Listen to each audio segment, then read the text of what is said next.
Welcome back to our pregame show. We'll take a quick, not take a quick break. Welcome back to Payson High School. Game 2, semifinal game 2. The Duchesne Eagles in game 1 won in triple overtime, 15-7 over the Parowan Rams. Game 2 features Monticello and Milford. And let's hear first from Monticello's head man, a former Monticello Buckaroo himself. Ryan Steinekert with Reed Anderson, head coach of the Monticello Buckaroos. Coach, congratulations on getting into the semifinals. Thank you. It was a big win for us. Tell me more about that win from your perspective. You're on the road. You're at Rich. As far as seeding goes, you're the underdog. How did you guys feel going in and about the outcome? We felt pretty good. You know, we played earlier in the year. It was a close game. Rich had to travel, so, you know, that's never good for a team, especially that amount of distance. But we knew that we missed a lot of opportunities, and we knew that if we just took care of the ball there in the red zone that we'd be okay. I mean, that was one thing that Rich has done all year, and we knew that if we could capitalize on that instead of letting them stop us like they have done to a lot of teams, that we'd be in good position. Your last 3 weeks, it seems like you flipped a switch or something. The last 3 weeks, you were within 6 points of Milford. You beat Kanab handily, and you just destroyed Rich. What's going on, Coach? It takes some time. You know, we have that new offense that went in, and while we were doing it correct for the first 8 games of the year, there's still a lot of tiny things that make a big difference. And the whole team is starting to see how they all work together. Everyone's starting to see where the things are supposed to go, what we're supposed to do.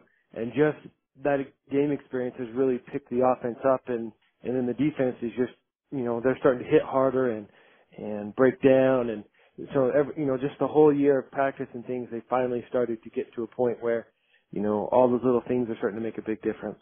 Coach, you've got to imagine there's an element of some confidence. The guys are seeing, hey, we can compete with Milford. We're doing some good things. We're a good team. Yeah. I mean, we competed with them before, and then we've done it the last couple weeks where we've competed and been on the good side of the outcome instead of the other side. And so that certainly helps, right? The confidence goes a long way with kids. The key is to not make them overconfident and not be surprised, that sort of thing, right? So you're back to face Milford, the number 1 team from the South, number 1 ranked in 1A. Their offense is almost unstoppable. What do you guys got to do to beat the Tigers? Oh, that's a darn good question. One thing is, we do have to at least make some stops. So we've made it a point, to make sure our defense knows that's not going to happen all the time. They're going to make plays. They're going to score. We just have to make sure that they're not scoring 40 points, holding them to less than that.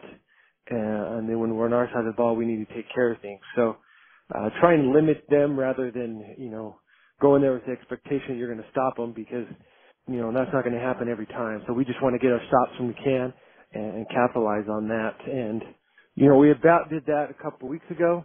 Parowan had almost been able to do that. So Layton Christian had their chance too, but Milford's a tough, gritty team, and they know how to win those close games. Apparently from the last 3 weeks, they've had 3 close ones and won all 3.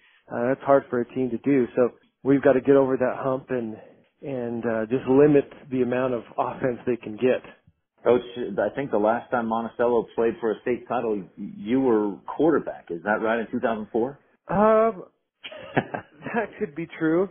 That probably sounds about right. I'm sure they were in the semifinals a few years since, but that might be the case. Anything else you want to touch on today, Coach? No, we're just happy to be there, and it's a fun time. The kids are enjoying themselves. Well, again, congratulations on getting into the semifinals. That's a good accomplishment. You've had a good year and coming on strong, it seems, of late. I wish you the best. Coach Reed Anderson, thanks for your time. Thank you. Thanks so much, Coach.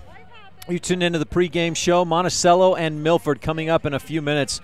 It's the 1A's top offense in the Milford Tigers, scoring 41 points per game. Last week, they beat Layton Christian 41-27. Now, here's something interesting about Milford. The first 6 games of the season, their defense allowed 9 points per game, but the last 4, it's been a little different, 25 points per contest. Monticello is trending in the other direction. Defensively or offensively in the first 7 games, almost 20 points a game. In the last 3 weeks, 33 points per contest. Ought to have an interesting one here today. We'll see how things go. Here's one other item of note from last week's quarterfinal win for Milford over Leighton Christian. Dustin Moffo, the running back for Leighton Christian, carried the ball 57 yards for 467 yards. That's not a typo. He had 467 yards and 3 touchdowns in that game. That's a new state record, 467 yards for Moffo in last week's Leighton Christian loss, Milford win. Milford looking to win a second straight state championship, but first they've got to get through the Monticello Buckaroos. We just heard from Buckaroos head coach Reed Anderson. We'll hear from Coach Thane Marshall of the Milford Tigers when we return on this Bear Lake Realty presentation of 1A Utah Playoff Football on mylocalradio.com and live.ksl.com. In today's world, with so many places to shop and so many options to choose from, sometimes you have to boil it down to one simple question: where do I get treated the best? At Cash Honda Yamaha in Logan, we work hard to make sure every customer knows how much we appreciate them. We love what we do, and we believe in the products we sell. Our goal is to build a lasting friendship with every customer so we can serve you and your family for generations. Visit us today, Cash Honda Yamaha, 3765 US 91, Hyde Park, Utah. Serving Wyoming since 1941, Plains Tire is Wyoming's oldest and largest tire dealer with great locations throughout the state. They'll get you the right tires that offer the best results for your vehicle at the lowest prices, guaranteed. Plus, you can go to any Plains Tire Pro dealer with their nationwide warranty service. And check out their Plains Tire phone app. Come down and see us at Plains Tires on 157 Bear River Drive for all your automotive needs. Hablamos también español. Light up your world with a custom-built LED sign from Rocky Mountain Sign in Evanston. It's a proven fact that signage that lights up creates more attention. So light it up and then add text, images, and video, and your sign becomes even more powerful. Start sharing your advertising messages and information with your customers today. The team at Rocky Mountain Sign provides all types of quality signage that is custom-built and maintained. Call today for a free quote. Rocky Mountain Sign, 307-789-5202. Rocky Mountain Sign, serving customers in Wyoming, Utah, and Idaho.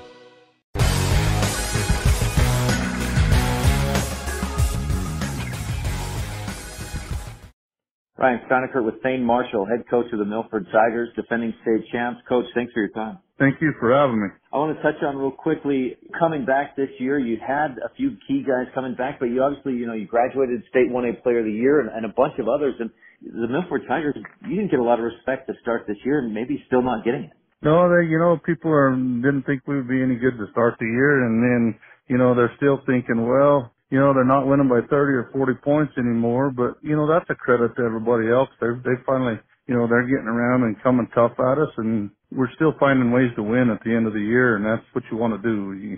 At 1 point, it's as good as 35 anymore. When teams talk about the Milford Tigers, the first thing I think that comes to mind is we got to figure out a way to slow down Bryson Barnes. Yeah, he's a great kid. He spends the time studying the game. He spends the extra time working. He'll go out and work 30 or 45 minutes to an hour after practice if he can get guys to stay with him. He wants to throw the football all the time. Plus, he probably spends 100 hours on game film every week. And he beats him with his mind along with his body. I mean, he's a great athlete, but he has a great football mind.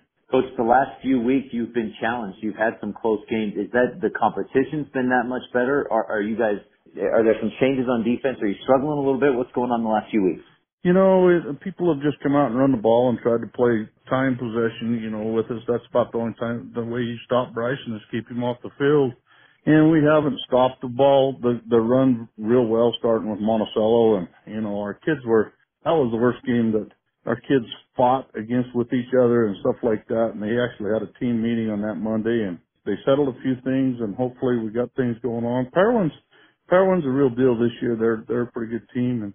And then, Leighton Christian come in here last week, and it was an error on the coaching staff. We just did not have our kids ready for what they come out with 7 offensive linemen and Dustin Mofo. He's a ball player. He's a great running back, and they just snapped it directly to him for 57 times, and that's incredible. And we stopped him a few times. We stopped him just enough to finally get ahead. But our offense is always doing we do enough to win. I think that's one of the keys that other teams, especially having to think of, is you think first about Bryson Barnes, but it's a team effort, obviously, and your offense you're killing it the last 2 years. Yeah, last week was evident of that. we had 5 touchdown passes to 5 different receivers. So, you know, which receiver do you take out? And then Bryson rushed for a touchdown. So pick your poison, I guess. You either stop the run, and then we got 2 running backs that we do running back by committee, and they're capable of taking the distance. Brett Beebe is actually laser timed at a 4.440 in a track uniform, and he's just a sophomore, and he gets around the edge, and you're going to have a hard time stopping him. Coach, you mentioned Monticello and the tough game you had with them a couple of weeks ago. You got them again this week in the semifinals. What does your team need to do to beat the Buckaroos? Defensively, we got to take the football out of Nebuchadnezzar's hands. We got to make them try to throw the ball to beat us. Maybe they're in the same boat we are. Pick your poison. I don't know, but you know, I want them to have to throw the ball. Our middle linebacker, Alec Williams, has got to step up and play the run against him like he did against Leighton Christian the first time with Dustin. He manhandled Dustin the first time we played him, and that's what he's got to do to the Nebuchadnezzar kid. And offensively, just probably need to do the same thing that you've seen Barnes do the last 3 years. Spread the ball around, be smart, make good decisions, be Bryson Barnes. Yeah. You know, he just got to be Bryson Barnes and just sit out there and when he gets pressure, just run around. And the thing about it is what he's doing better now is he's keeping his head upfield. Whereas a freshman and a little bit as a sophomore, once he tucked the ball, he was going to run it. Now he's tucking the ball and buying time around a little bit and then still finding receivers. And we got a bunch of receivers, you know, that's their first year because they were behind a great bunch last year and they're just getting into their own. And if they catch the ball, you know, Bryson's going to put it there. They just got to catch it. And some of them are getting on the same page level as Bryson. So when he starts scrambling, they start scrambling with him and break their routes off. And it's showing the last couple of weeks. Coach, anything else you want to touch on? You know, I appreciate you coming and doing this, and it's great, and it's great to have out there, and I just hope we get to do it again next week. Coach Thane Marshall of the Milford Tigers, thanks so much for your time, Coach. Good luck this week in the semis. Thank you. Thanks so much, Coach Marshall. We're back pregame of game number 2 in the semifinals. If you missed game number 1, you missed a defensive triple overtime thriller. The Eagles of Duchesne scored to start the second half. Parowan answered late in the second half with 11.9 seconds to go. They tied it up at 7. We went to overtime. Both defenses held in the first and second overtimes. And then in overtime number 3, Duchesne scored a touchdown. Jaron Mortensen on 4th and 1, a 1-yard touchdown run. They had to go for 2. They converted, and Parowan, Porter Wood threw an interception to end their hopes. And the Rams' hopes. The Rams beat Duchesne earlier this year at Duchesne, but it was Duchesne coming out on top here at Payson High School in the semifinals. Game 2 features the Monticello Buckaroos and the Milford Tigers. We've heard from both coaches. Both teams in a good direction and in a good spot right now.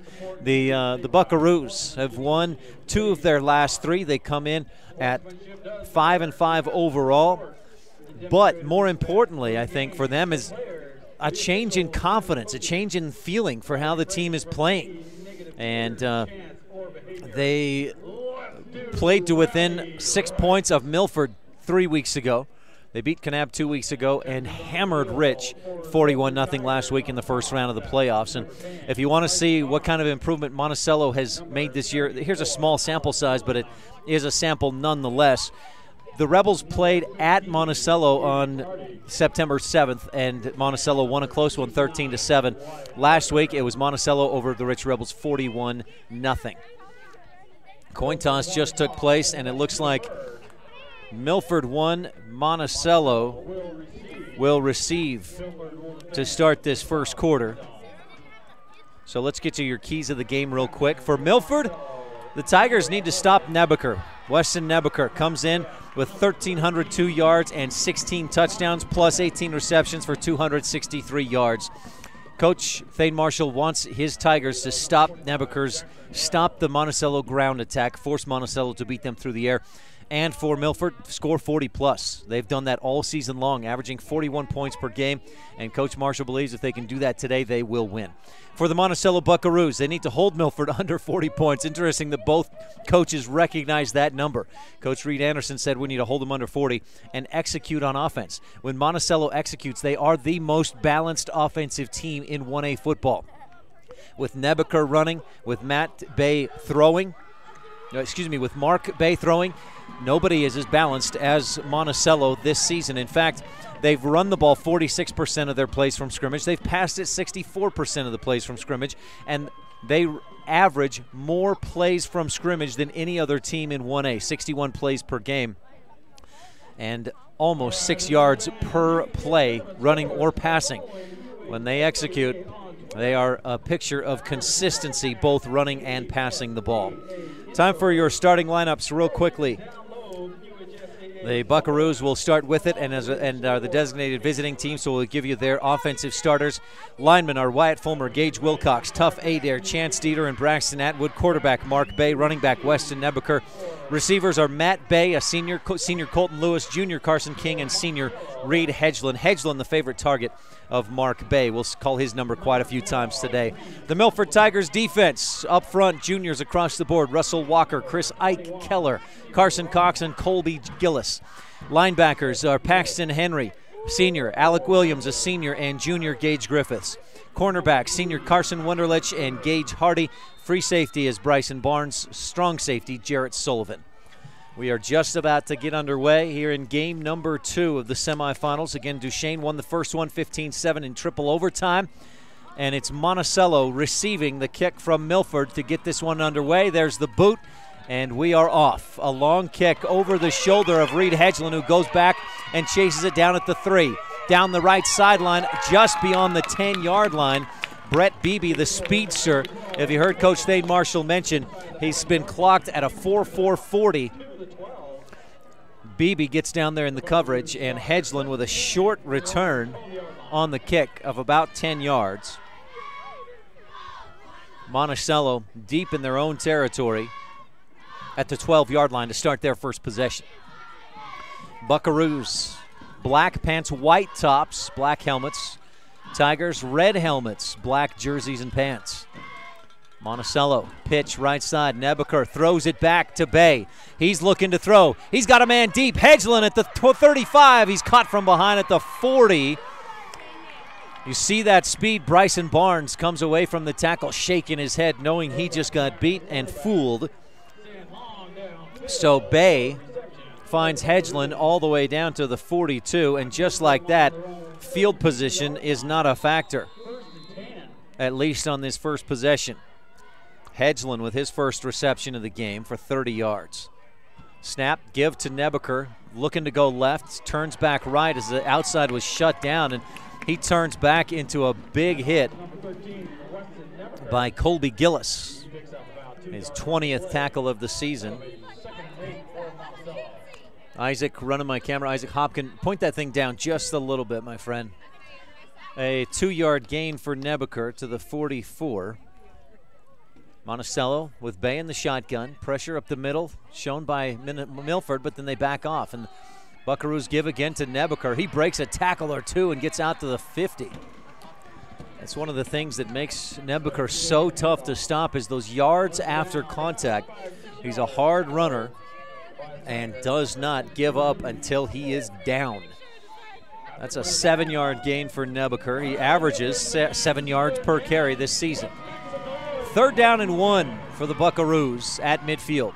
Nebeker again goes up the middle and able to dance his way forward to very close to the yard to gain. Line judge from the Milford sideline comes in saying move the chains, and the referee says yes indeed, move those chains. So the Buckaroos pick up a first down at the 48-yard line of Milford. These teams played to just about as close as you can get a 32-26 Milford win 3 weeks ago. Snap, give again to Nebeker. Bay hands it off and then fakes a throw out to the side. They like to run Hedgeland in motion and out to the flat, and then they'll throw it to him out there. But this time they give to Nebeker, and he carries it inside the 45 to the 44. A 4-yard gain. Nebeker 4 carries, 14 yards already early on here. 2nd down and 6. There goes Hedgeland in motion. Bay looks over the middle and throws, and Bryson Barnes just leveled the Buckaroos receiver. It was 4 yards beyond the line of scrimmage. and thus no foul, no flag on the play. The man that went down was Colton Lewis, and that's who Bay was looking for over the middle. Barnes said no, sir, and just leveled him at the 41-yard line. That's within 5 yards of the line, so that's a clean play.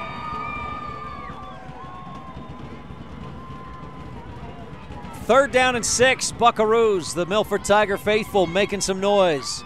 Bay rolls to his right, looking, throws downfield out of bounds and incomplete. Intended for Carson King. The throw was over the top and out. Jarrett Sullivan on the coverage. And Monticello faces a 4th and 6. Buckaroos bring in a few different personnel. Look like they'll punt it away from the Milford 44-yard line. Cedar English, the sophomore, lined up to boot this one away. He's a left-footed kicker and gets this one deep. Beebe fields it at the 9. Starts left, breaks a tackle, heads back right. He's got a blocker, one man to beat, and he doesn't beat him. The touchdown-saving tackle by the punter, Cedar English, stops Beebe at about the 40. A big return nonetheless, and Milford will have good field position. Boy, if Beebe gets past English, that's 6 points on a 90-plus yard punt return. Instead, Beebe out at the 40. First quarter, 9:06 remaining. That was a 31-yard punt return by Beebe. Barnes in the shotgun. Twin receivers stacked left side and on the right side. 4 receivers, Beebe in the backfield with Barnes, and they'll call an audible. Bryson up under center, yes. Monticello showing a lot of pressure right up the gut. Barnes takes the snap, turns and gives to Beebe. Some room left side, 45, and still on his feet, just lowers the shoulders out to the 48. Beebe with a nice solid run on first down. It's a running back by committee. Beebe 518 yards this season. Gage Griffiths 491 this season. And then Bryson Barnes with 617, the leading rusher on the team. Out to the 47, Beebe picks up 7. Brings up a 2nd and short. Sullivan in motion into the backfield, then heads back out to the left side. Barnes takes the snap, looks right, and throws. He's got Henry, who reaches out after the catch. Ball pops loose as he goes to the ground, but Henry has the first down and a little bit extra across midfield. So Bryson Barnes with his first completion of the day to the 47. That's a 6-yard gain. Barnes in the shotgun, Beebe behind him in the pistol. 2 receivers left, actually 3 left, 1 wide right. Barnes back looking to throw. Pocket breaks down, he breaks free and will keep it himself. 1 man to beat down the right sideline. 40 tiptoes for the first down and then ducks out of bounds at the 35-yard line. A 12-yard gain for Bryson Barnes, who averages 4.7 yards per carry. Picks up 12 to the 35 of Monticello. This is a Tigers team that averages better than 40 points per game, almost 41 per contest, and can light it up when they want to. Beebe 7 yards deep with Barnes under center. Fake the pitch and then hand it off, and Beebe stuffed in the backfield. Buckaroos with some great penetration. Looked like Wyatt Fulmer, the team leader in tackles, got into the backfield. He has 11 tackles for loss, make it 12 with that one this season. And that one clear back at the 38, a 3-yard loss. Second and 13, no score. On the Cache Valley Visitors Bureau scoreboard, visit explorelogan.com. Barnes from the shotgun, 2 receivers left, 2 wide right. Steps back, flushed out left, still looking downfield, nobody open, so he's going to tuck and run. He was hoping for Sullivan to head deep down the middle of the field. Sullivan didn't see the same thing Barnes did. He hung out at the sideline, and so Barnes gets back to the line of scrimmage and no more. If Sullivan had recognized how open that middle of the field was, I think that's what Barnes was looking for. Bryson picks up 3. Back to the original line of scrimmage, 3rd and 10. Trips on the right side, stacked. Barnes takes the snap, looks back, or steps back, looking to throw. Pressure comes. He'll tuck and run again to the 35. Still on his feet, sideline. Finally knocked out about the 20. Barnes just a junior, but listed at 6'2", 185. And Barnes with the first down.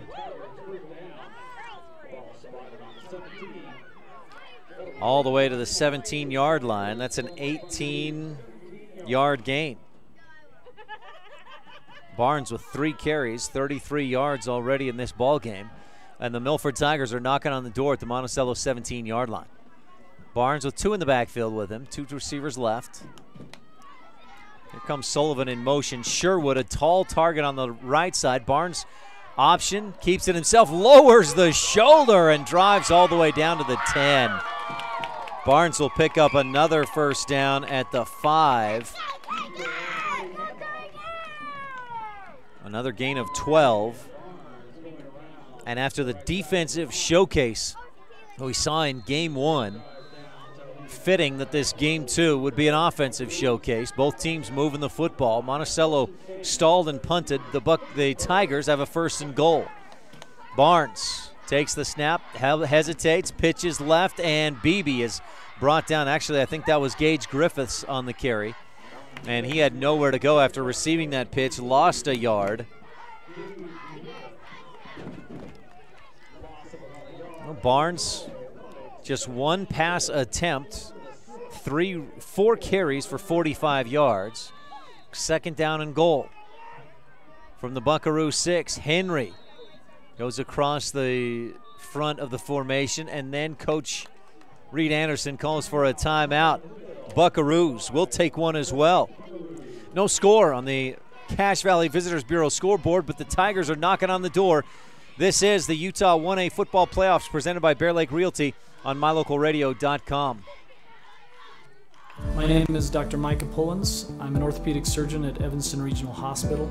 I perform total hip, total knee, and total shoulder replacement. The huge majority of patients of mine that have undergone total joint replacement have been dealing with pain and disability for many years. After joint replacement and recovery, patients are back to doing the activities that they want to do.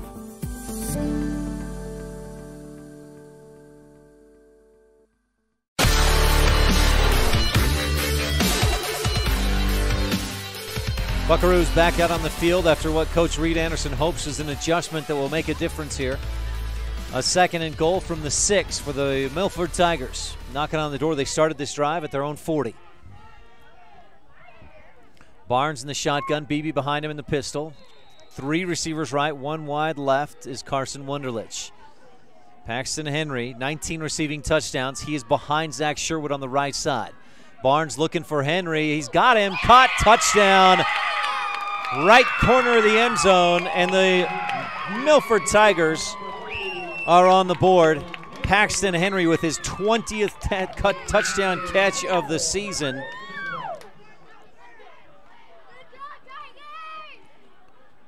And Milford takes a 6-0 lead. A 6-yard touchdown catch for Paxton Henry. As I mentioned, his 20th touchdown catch of the season.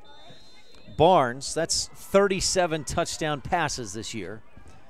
Extra point attempt. The boot is up and to the right, but through the uprights.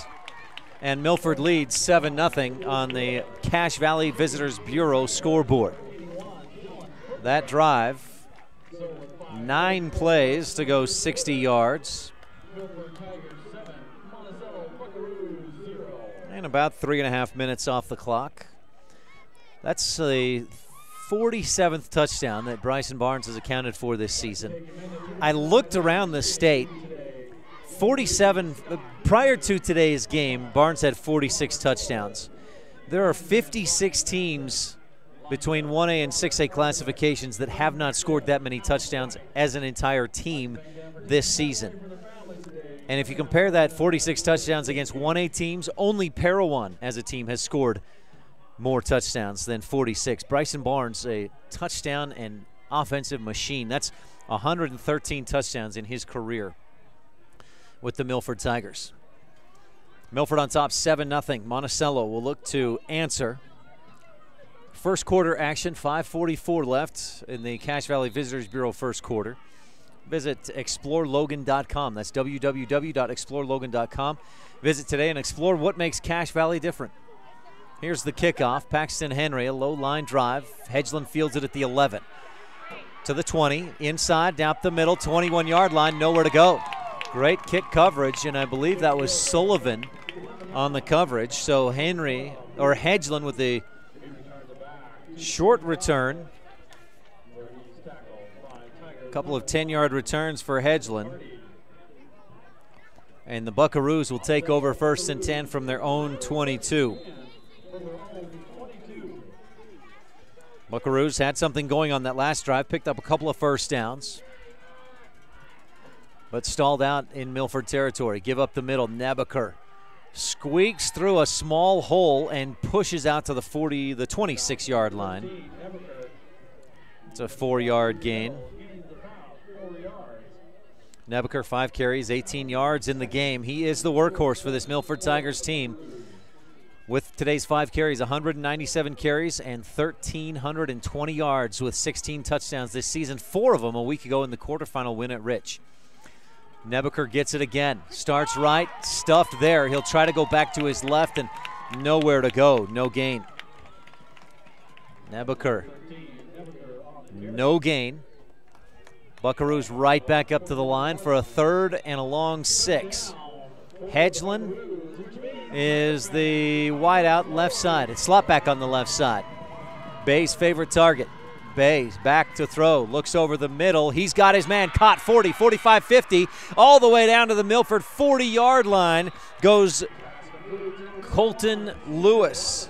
No, Stephen Robinson, my mistake. Robinson on the slant makes the catch and goes all the way to the Milford 38-yard line. 36 yards for Mark Bay and Stephen Robinson.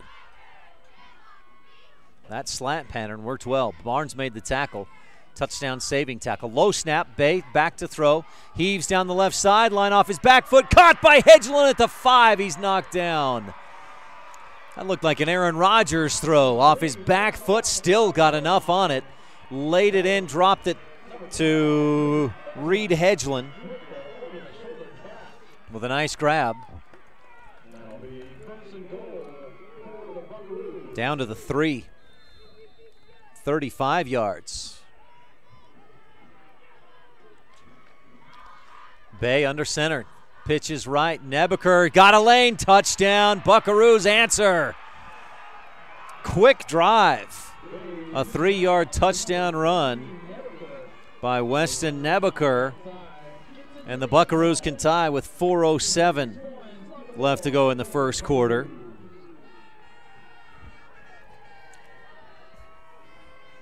Matt Bay, brother Matt Bay is a wide receiver for this Buckaroo team. Mark Bay, 3 of 5 for 101 yards already in this game. Weston Nebaker with that 3-yard touchdown run has 21 yards on 7 carries and the score.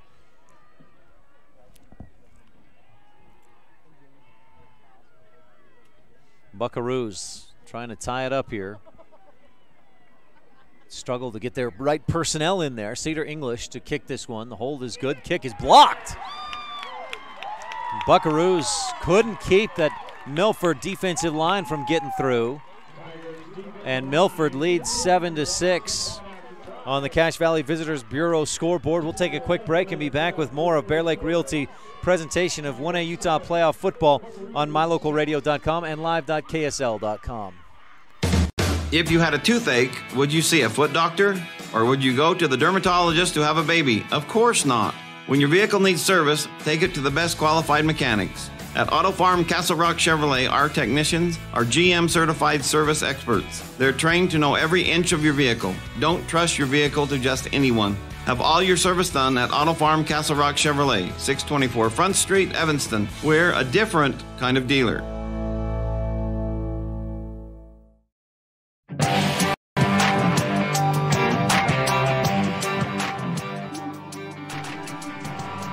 Game one of the semifinals, Duchesne, a 15-7 triple overtime win over Parowan in what was a defensive thriller.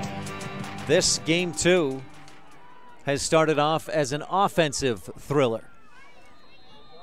Milford scored on their first possession. Monticello answered but failed on the extra point attempt, and it's 7-6.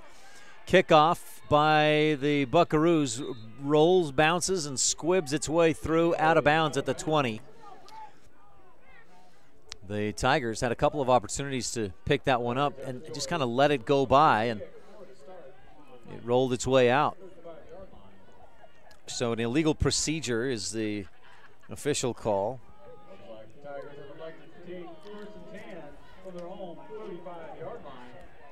So Milford will take over from their own 35. They started that last drive at their own 40. Went 8 plays. Check that, 9 plays, 60 yards for the score. Barnes brings Beebe up to his left side, trips on the right side, give to Beebe going right. He's got a blocker out in front. If he can get around the edge, he does with a broken tackle and is near first down territory at about the 44. Beebe, a speedster, was laser clocked at a 4.4 in the 40. That's NFL running back and wide receiver and cornerback speed. Most of us normal people lucky to get a sub 5.5, maybe a 5 flat 40 time. Out to the 44-yard line goes Beebe for 9 yards, 1 yard shy of the first down. Beebe on the right hip of Bryson Barnes, who steps back looking to throw. Nobody open. He squirms to his left and throws deep back to his right, and Beebe can't quite make the catch, but early contact is a pass interference.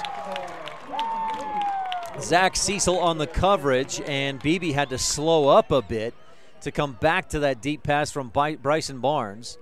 That thing was 10, 20, 30, 40 yards in the air.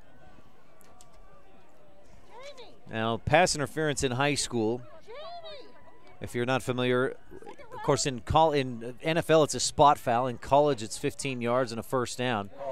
In high school it's a 10-yard penalty, no automatic first down, or a 15-yard penalty, no automatic first down. So that will give Milford a first down because it was 2nd down and 1. It'll be a 1st and 10 for the Tigers at the 41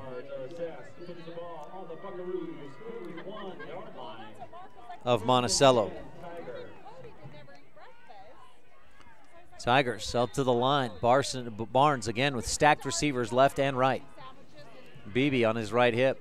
Snap, and Barnes keeps this one himself. Breaks out to the right side. Can he break one tackle? No. Great open field tackle by Reed Edgeland to keep Barnes from picking up what would have been at least a 5 or 7 yard gain.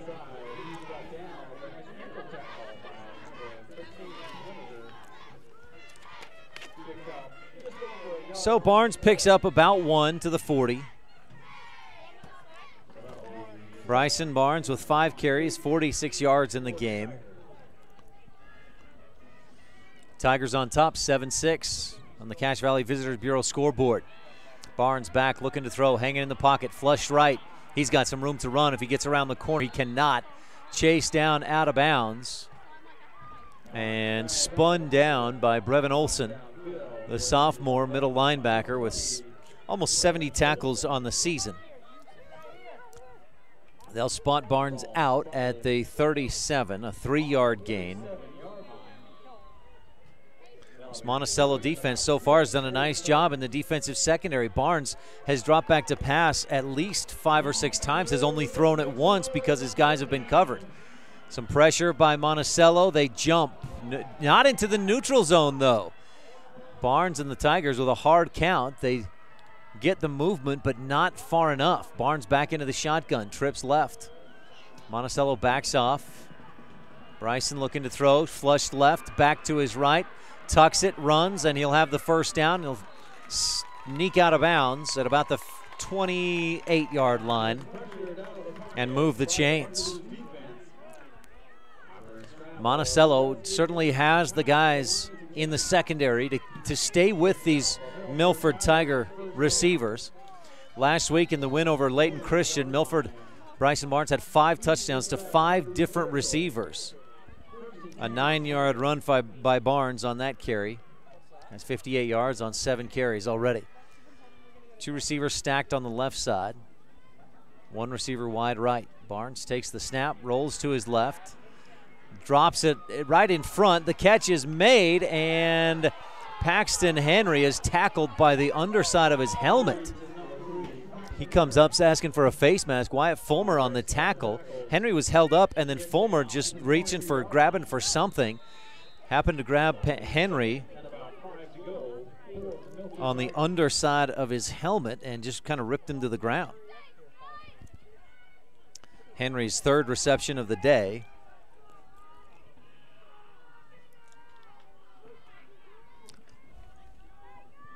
Barnes from the shotgun. Starts right, fakes a pitch, and he is ripped to the ground. Boy, Barnes thought he could get away from Wyatt Fulmer. The senior defender had different ideas and brings Barnes down for a loss of 2. Wyatt Fulmer with a monster tackle. Barnes 3 of 3, but just 17 yards. 3rd down and 7. Milford leading 7-6 on the Cache Valley Visitors Bureau scoreboard. Trips on the right side. Barnes back, looking to throw. Lofts it, deep left corner of the end zone. Caught, touchdown. Did he keep his feet in? He did. Carson Wunderlich with his 6th receiving touchdown of the season. What a toss by Bryson Barnes. Perfect spot right at the pylon. Another 8-play drive. Barnes to Wunderlich this time. And they're off to a similar start as they had last week. 2 touchdown passes for Barnes to 2 different players. This one 8 plays, 65 yards. Here's the kick. It's a high one off to the right, and it is just through the uprights. Tigers lead 14-6. A furious pace of scoring. 1:29 left, first quarter. And the Milford Tigers lead 14-6 on the Cache Valley Visitors Bureau scoreboard. Cache Valley Visitors Bureau, visit www.explorelogan.com and plan your adventure to Logan, Utah today. They've got great food, historic lodging, incredible entertainment, live arts, theater, performances, and galleries, fantastic family fun, outdoor recreation, and more. Again, www.explorelogan.com. So that last touchdown pass for Bryson Barnes, he is 4 for 4 in the game. 42 yards, 2 scores, plus 8 carries, 56 yards on the ground. Has 48 total touchdowns this season, 10 on the ground, 38 through the air. That last drive lasted, let's see, 2 minutes and 38 seconds. 8 plays, 65 yards. Monticello will look again to answer. Once they receive this kick, Hedgeland and I believe Olson back deep to return. Hedgeland over the shoulder. It's in and out of his hands, rolls back to the 1. He picks it up and will try to bring it out. Not much room to the 10. Slips through a couple of tackles across the 15, and then he's brought down about the 17.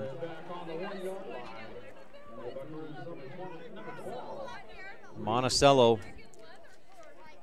Reed Hedgeland has had a couple of kicks go over his head and been fortunate to get it back out to where he has.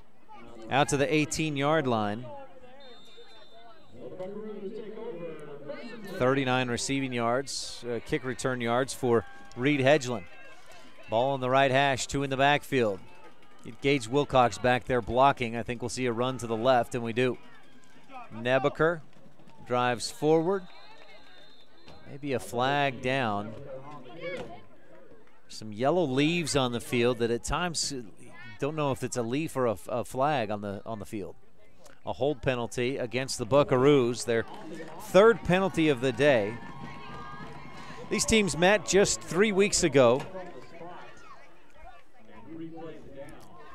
and that was at Milford. Tigers won at 32-26. Monticello had a chance to score at the end. Got the ball back with about a minute to go.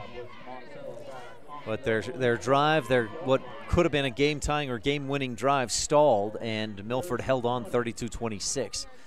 This Buckaroos team has been averaging 33, almost 34 points per game in the last 3 contests. But this possession, that hold penalty, pushes them back to the 8. Bay rolls to his left on a low snap, then throws at the last second out of bounds. He threw and ducked as he had a big man coming in quick. And I believe it was Alec Williams, leader on the team in tackles, plus 9 tackles for loss, 8 sacks this season, and 2 forced fumbles. Williams with 89 tackles on the year. 2nd down and 20 from the 8-yard line for Monticello.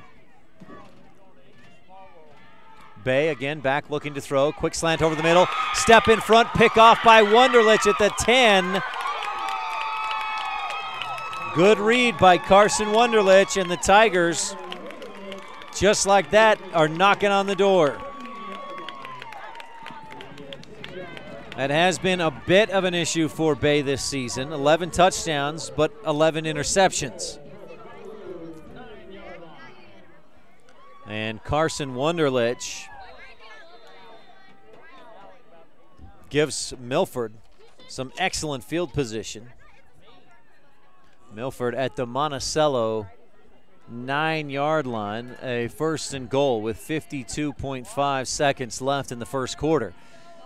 Milford looking for their 3rd score of the game already. Barnes back looking to throw, lobs for the end zone. He's got Paxton Henry in the back corner, touchdown. Paxton Henry with his 2nd receiving touchdown of the day, and the Tigers lead 20-6 on the Cache Valley Visitors Bureau scoreboard. A 9-yard touchdown pass.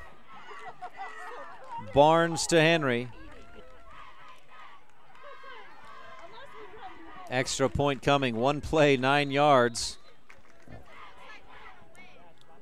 That one took all of 5.5 seconds.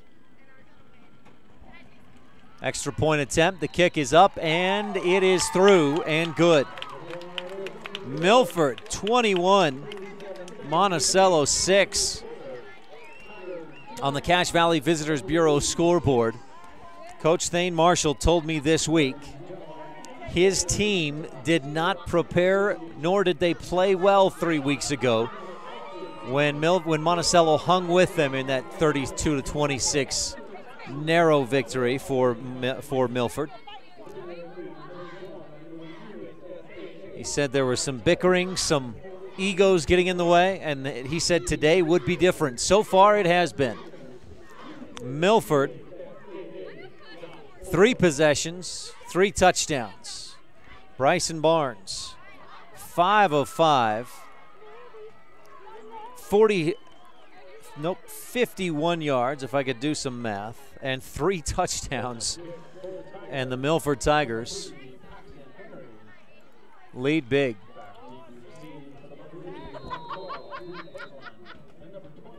(21-6) already.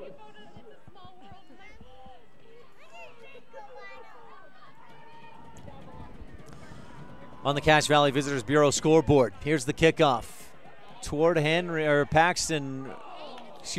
Hedgeland, but it's out of bounds. That almost died right there in the turf at about the 12, but goes out of bounds, and Milford will take their first penalty of the ball game. That one dropped at about the 12, and Monticello will get it at the 35-yard line. The Buckaroos, they've had success offensively, but the interception on that last possession, a little too much, at least so far.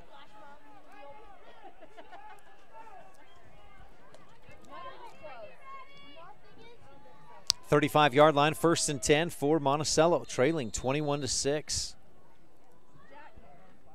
If this one gets into a shootout, I don't think Monticello can keep pace with Milford. The Tigers, Bryson Barnes, the free safety, he's only at the 40. That's 5 yards beyond the line. Screen play, Nebeker makes the catch, and he is hammered in the back by Paxton Henry. Oh no, that may not have been Henry. That may have been Weston Wiseman on the tackle. Either way, a loss of a yard for Nebeker. Bay calls for the ball from the shotgun, throws deep left again, and almost picked off. Sullivan. And again, it was Bay throwing off his back foot, and that allowed Sullivan to get in position to make that deflection.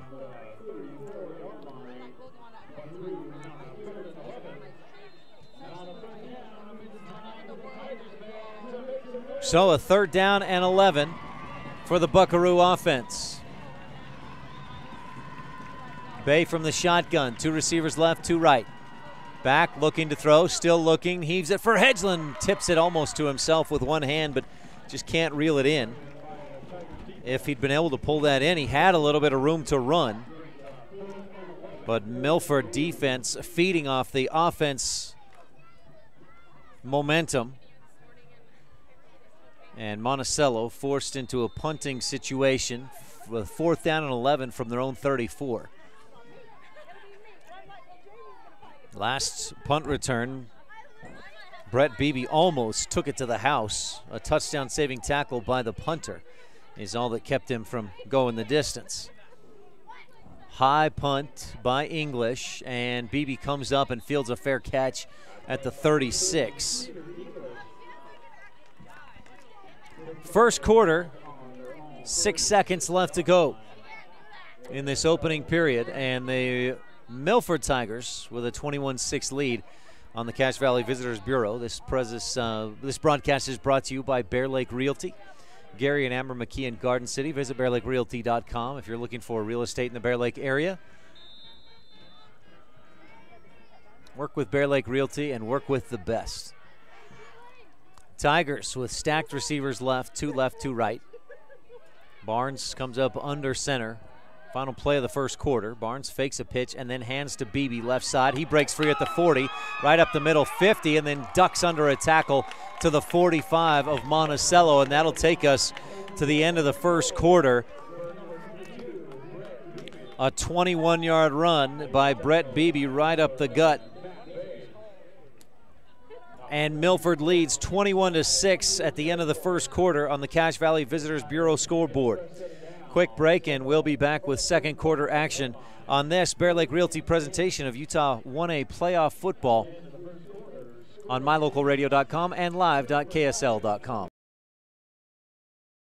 We take your fun very seriously. That's why we put so much emphasis on training and experience with our mechanics at Cache Honda Yamaha. Whether you're getting it ready for an upcoming season, putting it away for the winter, having routine maintenance, or have a mechanical problem, we want to make sure that when you're ready to have fun with it, it's ready for you. Don't trust your fun to just anyone. Make sure you bring all your service work to Cache Honda Yamaha in Cache Valley.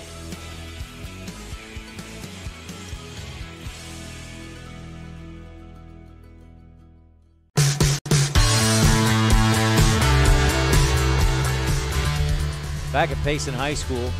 First game of these semifinals. Duchesne won 15-7 in triple overtime over Parowan in what was an absolute defensive battle. Second game here has been the opposite. Milford with 21 first quarter points, and the Tigers have the football leading 21-6. On the Cache Valley Visitors Bureau scoreboard, visit explorelogan.com. Gage Griffiths in the backfield with Barnes. Bryson takes the snap from the shotgun, throws out to his right.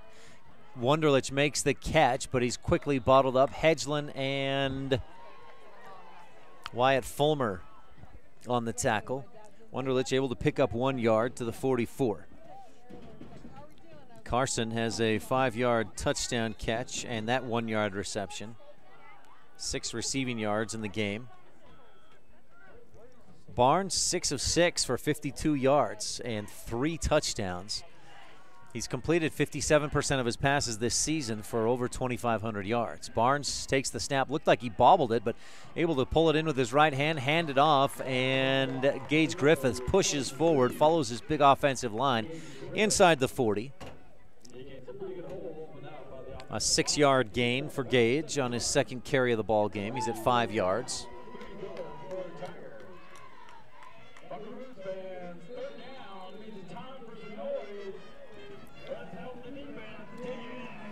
Barnes under center for a 3rd and 3. 2 receivers left, 1 wide right. Tight end on this right, this near side. Griffiths, fake pitch. Barnes rolls and throws. Henry makes the catch, makes a man miss to the 30. 25, breaks another tackle. 20 to the 10, down to the 5-yard line. Paxton Henry.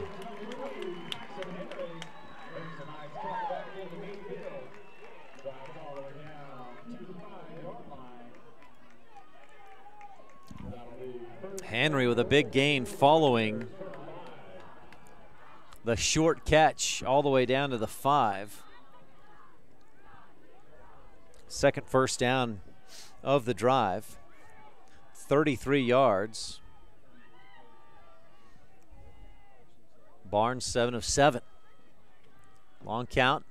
Snap, pitch. Griffiths right side. Big lane into the end zone. Touchdown. Gage Griffiths runs it in from 5 yards out. And the Milford Tigers are starting to run away with this one.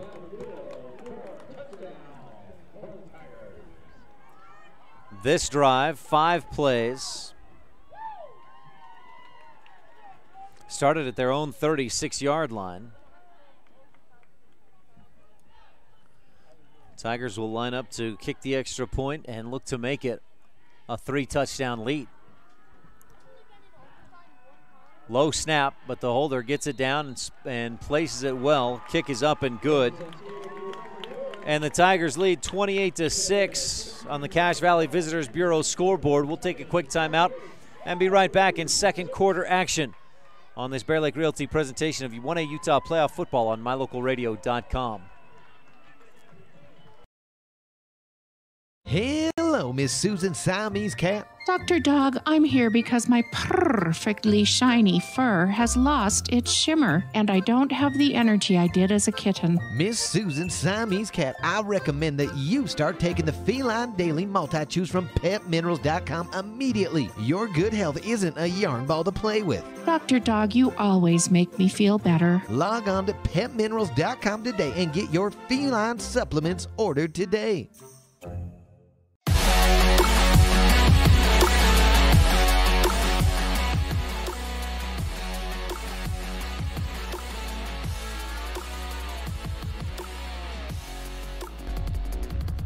Five plays, 74 yards.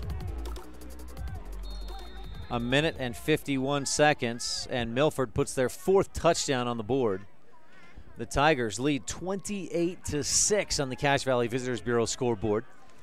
Duchesne beat Parowan 15-7 earlier today in triple overtime. Duchesne on to the state championship for the 3rd consecutive year. Milford looking to make it 2 in a row. Hedgeland again, another kick goes over his head and into the end zone. He touched it, but that's still a touchback. So the Buckaroos will take over from their own 20-yard line. Hedgeland having a hard time gauging this kickoff by Milford's place kicker. Buckaroos had some things going on their first possession, but stalled and punted. Then Milford scored. Buckaroos answered. A couple of nice plays, and Mark Bay found some good passing success, 36 and a 35-yard completion. But since then, it's been all Milford. Snap, give to Nebaker. Weston Nebeker has the lone touchdown of the day for Monticello. He takes it up the middle, short gain. A couple of yards. Nebeker with 1,325 rushing yards, including the 2 he just picked up. They'll give him 3. And the Buckaroos have a 2nd down and 7. 2 receivers to the right, 1 left. Bay fakes the handoff, then throws, and boy, he was hit as he threw and just got enough on it to get it past the linebacker and close enough to Hedgeland that it fell incomplete. Bay was 3 of 5, 3 of his first 5 for 101 yards. Since then, 1 of his last 6 for -1 yard and an interception. 3rd and 7, Bay looking to throw again, rolls to his right, gives a ball fake. He's got a man deep, wide open down the right sideline. Hedgeland makes the catch across the 50, and he's brought down by Beebe. Brett Beebe with a touchdown-saving tackle. Bay with the nice pump fake, and Hedgeland all the way to the 47 of Milford. 27 plus 3 is a 30-yard pass and catch. That's Hedgeland's 3rd reception of 30 yards or more in the ball game. Already has 95 receiving yards. Bay will look to make that more. Quick throw out to Hedgeland left side, and it's over his head and incomplete out in the flat. First down pass called incomplete. That'll bring up 2nd and 10 for the Buckaroos. 28-6. Milford Tigers on top. Hard to believe, just a few minutes ago, Monticello answered to make it 7-6, and it was within 1 point. They could have tied it if the field goal or the extra point hadn't been blocked. Deep throw down the left side. Robinson just can't quite adjust to it. Robinson was open down the sideline, and over the middle it looked like Carson King may have been free, but pass falls incomplete, and Monticello faces a 3rd and 10. At the 47-yard line of Milford, the Buckaroos face a 3rd and 10. Milford leads on the Cache Valley Visitors Bureau scoreboard, 28-6. Tigers on a 17-game winning streak. Bay, a quick throw right side, and it's out in front and low for Hedgeland, incomplete. Buckaroos in a 4th down situation near midfield. Just beyond the 50 in Milford territory. Buckaroos going for it here early on. What have you got to lose? Down 3 touchdowns on a 4th and 10. Trips to the left. Milford showing some pressure up the middle. Then they back off. Bay deep down the middle of the field. He had Hedgeland, but overthrown. Jarrett Sullivan in the coverage was just about step for step with Hedgeland, and the pass falls incomplete. So Bay, as I mentioned, started his first 5 passes. He was 3 of 5 for 101 yards, but on his last 13, he's completed just 2 for 29 yards and an interception. Buckaroos turn it over on downs. Milford takes over from their own 47-yard line. 2nd quarter, 9:09 left in the first half, and Milford already up big, 28-6 on the Cache Valley Visitors Bureau scoreboard. Barnes from the shotgun, a low snap, and he'll just drop on it. Good decision by the junior.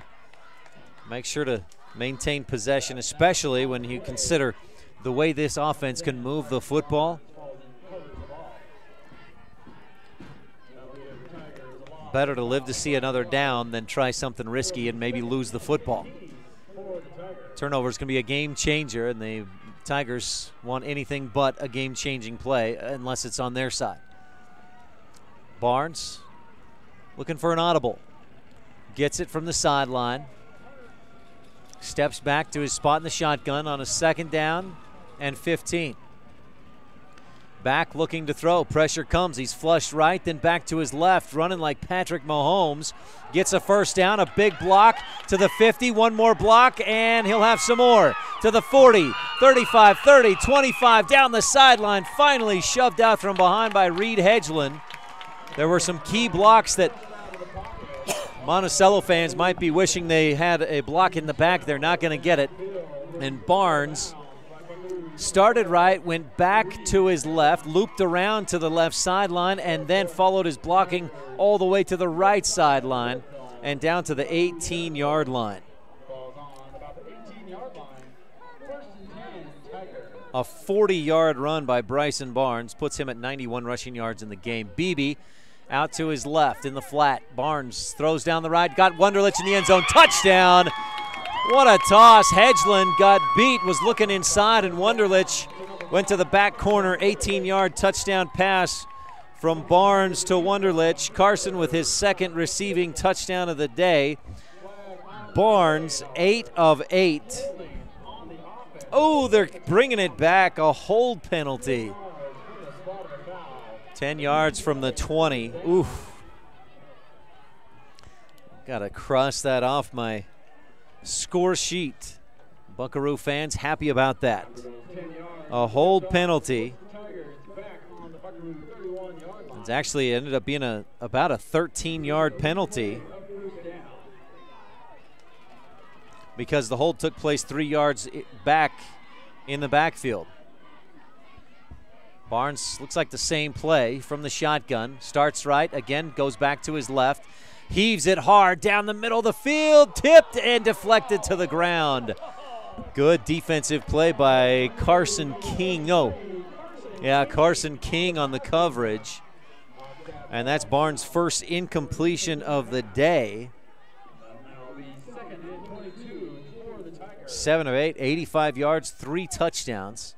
He had 3 touchdowns in his first 5 attempts of this ball game. Perfect. Barnes from the shotgun for a 2nd down and 23. Beebe behind him in the pistol. 2 receivers right, 2 left. Back looking to throw. Barnes tries to flush out to his left, and he's caught. This time nowhere to go. Jex, no. That's Zach Cecil in the backfield. Cecil with his 7th sack of the season and a big one for this Monticello defense. So Barnes loses 14. He'd been successful in kind of cutting or starting one way and then looping back the other. And Cecil, with excellent footwork, made that read and didn't bite on the juke one way. He just went the other way, and Barnes had no chance to get away. 3rd down and a mile. They need the 8 to move the chains. They're at the 45. Barnes fumbles it, goes down, picks it up, rolls to his right. He's got his man deep down the right sideline. Jarrett Sullivan makes the catch at the 10. He's got the 1st down. He's pushed out at the 6. Sullivan had a couple of steps on the defense, and Barnes saw that, recognized it well, heaved it downfield. Sullivan makes the catch. Boy, you've got him. The Buckaroo defense, you think you've got him. 3rd down and 37, and they convert. All the way down. They'll spot him out of bounds at the 8. A 1st and goal for the Buckaroos.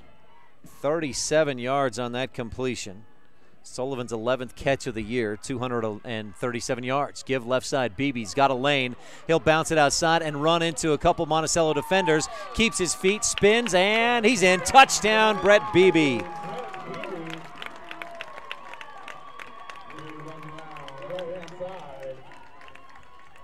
I didn't think he'd get it when he cut outside, but he did.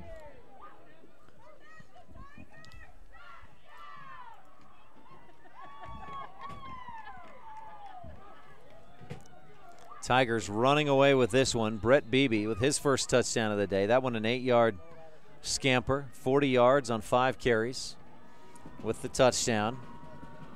Extra point attempt is up and through the uprights. The kick is good. And the Tigers lead 34-6. Should be 35-6 on the Cache Valley Visitors Bureau scoreboard.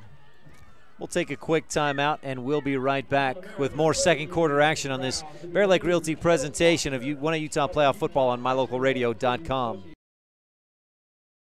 At beautiful Bear Lake, skiing, snowmobiling, sailing, and swimming are just some of the fun activities offered to recreationists. The Greater Bear Lake Valley offers prime hunting and fishing areas, whether it's trout fishing in the streams or ice fishing for Cisco on the lake, hunting deer or seeking elk along the high mountain ridges. The scenic corner of Utah and Idaho offers outdoor recreation and historical interests away from crowds and high prices. Visit bearlake.org for more information.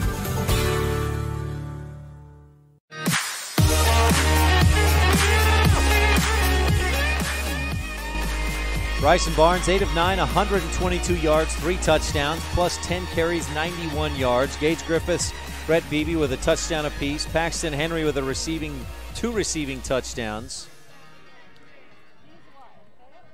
And Carson Wunderlich with 1 as well. And the Milford Tigers on top big, 35-6. That's already more points than they scored 3 weeks ago when they beat Monticello 32-26. Here's the kick to get back under action. Fielded at the 20 on the run, and not much room. Spinning his way forward, Carson King out near the 33-yard line. Carson King averaged 14.6 yards per return in the regular season, and we'll give him 8 unofficially on that return. 35-6, my goodness. Monticello scored and had a chance to tie. They missed the extra point was blocked, so it was 7-6 with 4:07 left in the first quarter. Since then, Milford on a 28-0 run. Monticello in that 28-0 span. Mark Bay has been unable to get anything going offensively. Nebaker breaks a tackle and dives across the 35 to the 36. A 3-yard gain for Nebaker. He had, well, he's got 27 yards on 9 carries with a touchdown. Bay from the shotgun. Trips right, 1 receiver left, takes the snap, throws over the middle. It's a little too high and behind Robinson and falls incomplete. Again, Bay, there's just a difference in defensive pressure from Milford. Bay started 3 of 5 for 101 yards, but on his last 12 attempts, 13 attempts, he's completed 2 for 29 yards and has thrown an interception. 3rd down and 7. Buckaroos. Bay takes the snap, heaves it deep down the right sideline and over the top too far. Intended for Mark Bay. And intended for Matt Bay. Mark.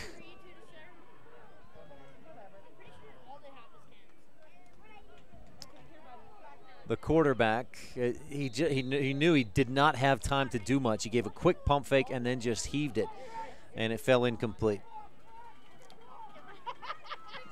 So Bay, on his last 13 attempts, just 2 of 13. 29 yards and an INT. Buckaroos in a punting situation, and English gets off a high wobbly spiral. Fair catch called for by Beebe at the 28.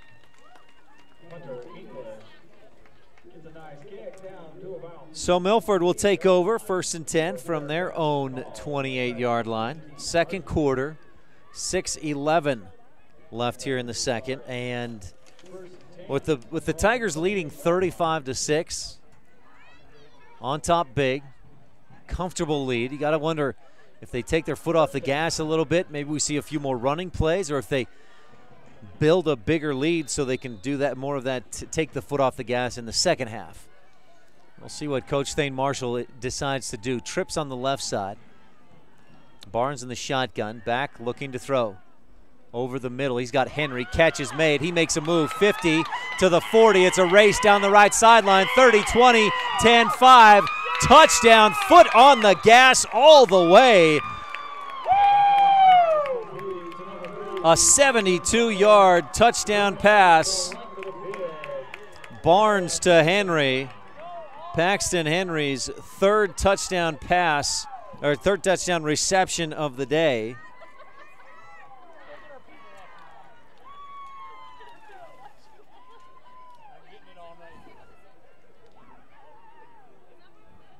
And his 6th reception of the day. That one for 72 yards. Extra point on the way. The hold is good. Kick is up and through the uprights. 42-6 on the Cache Valley Visitors Bureau scoreboard. We'll take a quick break and be right back with this Bear Lake Realty presentation of 1A Utah playoff football. Hello, Miss Susan Siamese Cat. Dr. Dog, I'm here because my perfectly shiny fur has lost its shimmer, and I don't have the energy I did as a kitten. Miss Susan Siamese Cat, I recommend that you start taking the Feline Daily Multi-Chews from PetMinerals.com immediately. Your good health isn't a yarn ball to play with. Dr. Dog, you always make me feel better. Log on to PetMinerals.com today and get your feline supplements ordered today.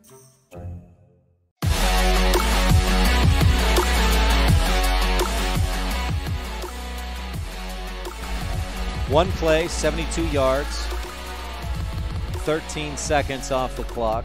Barnes finds Henry over the middle. Paxton makes a move and goes the distance. Extra point good. Milford leads 42-6 on the Cache Valley Visitors Bureau scoreboard. A defensive showdown in game one of this semifinal day. Duchesne in triple overtime, a 15-7 win over Monticello. A short kick, and the Tigers almost fall on it. A short pooch kick, and diving on it just in time was Stephen Robinson, the senior for Monticello. So the Buckaroos will take over from their own 26-yard line. Buckaroos had something going offensively on their first possession, but then stalled and punt. Second possession, they went 78 yards on 5 plays, and Weston Nebeker ran it in from 3 yards out. But since then, an interception, then 3 and outs. Bay under center, two guys in the backfield, 2 backs behind him. Turn and give to Nebeker, right side. And well, it's a dead giveaway when they put Gage Wilcox as the fullback. It's always offset. And that's the direction they seem to go most of the time when they line those 2 up in the backfield. Nebeker gains 2 to the 28-yard line. 2nd and 8 for the Buckaroos. 42-6, Milford on top. It was 7-6 with 4:07 left in the first quarter. Buckaroos led, or the Tigers led by a point. Bay over the middle and in and out of the hands of Nebeker. Oh, if he makes that catch, he may go the distance.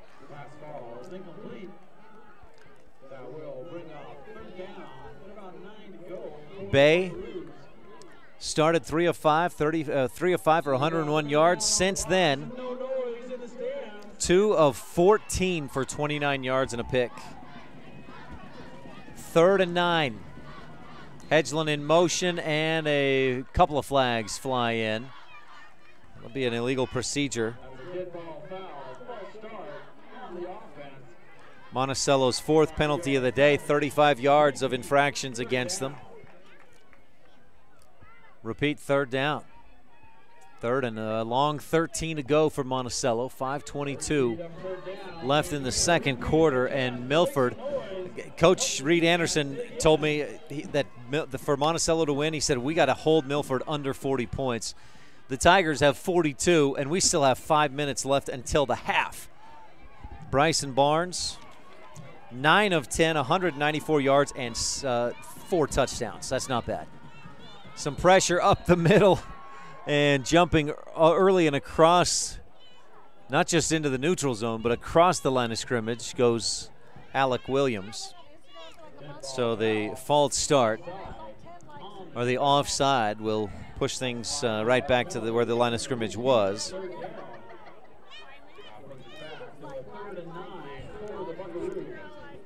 At the 33-yard line.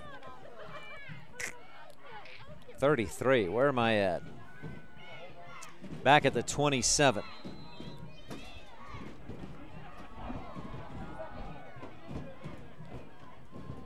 Bay asks for the snap, then holds off. Hedgeland in motion to the left side. He'll move back to the right.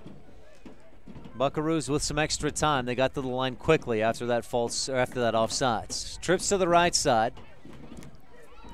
Bay calls for it. Steps back, has some time. Throws deep down the right sideline, looking for Bay, and Matt makes the catch on the right sideline. Great grab by Matt Bay. Wind kicking up here a little bit in the booth. I left my door open and I'm getting blown away. So, Monticello with the first down to the Milford 43. Big gain. Bay takes the snap, drops back, looks left, throws right. Nebeker makes the catch on a screen and drags a man for a gain of 1 to the 42. So Nebeker with his second reception of the game.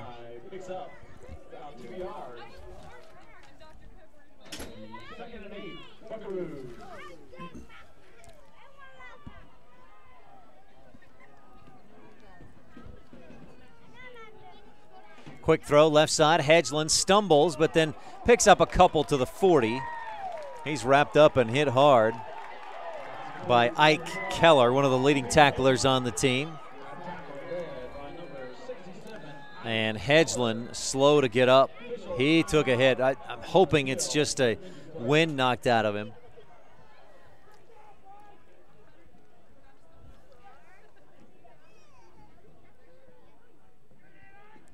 That completion a minute ago, that 29-yard catch by Matt Bay, was the first completion for Mark Bay since he was 4 of 11. He completed a 30-yard pass to Reed Hedgeland a minute ago.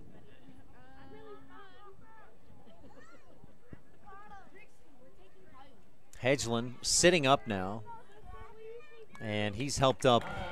And again, just hoping it's the wind knocked out of him. We'll see. I really hope he's okay. That's our first concern here.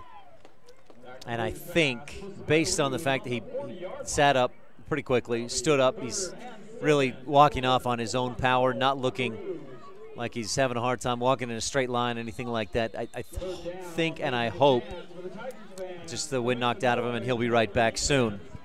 A third down after that 2-yard gain. Bay back looking to throw. Throws down the left side and incomplete. Intended for Colton Lewis, and he just couldn't quite adjust to that pass quickly enough.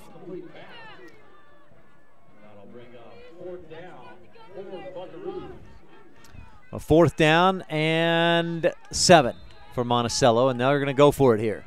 Trailing 42-6 on the Cache Valley Visitors Bureau scoreboard. Bay calls for the snap, runs to his right to get away from pressure, throws. He's got Lewis caught, and he's pushed out of bounds right at the yard to gain, the first down marker.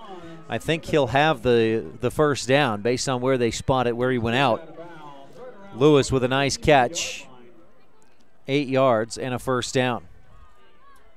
Bay already has attempted 24 passes in this first half, 170 yards on just 9 completions, but 1 interception. Completions of 30, 36, 35, 30, and 29. A first down at the 32-yard line. Second first down of the drive for Monticello. Milford showing some pressure up the middle, then they back off. Bay rolls left, fires, and catches. It's caught at the numbers on the left side, and Colton Lewis again makes the catch. Oh, and I said Lewis. It's Stephen Robinson, my mistake. Robinson had that last catch of 8 yards for the first down as well. I apologize. I'm giving you the wrong player. They spot this, an 8-yard gain, so to the 24. Bay rolls right this time, throws, and again he's got Robinson. Catch is made, first down at about the 17.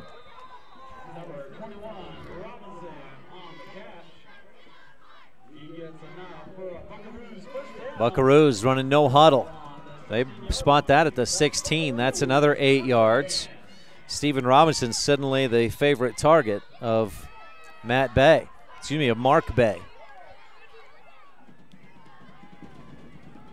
Bay rolls left, stops, pressure comes, he fires, and it's caught. Big catch by Colton Robinson. Or excuse me, by Carson King.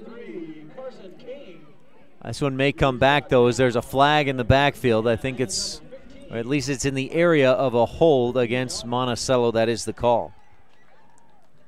Now that hold took place about 5, maybe 6 yards deep in the backfield, and will be a very costly penalty, especially since King had made the catch and was very close to another first down.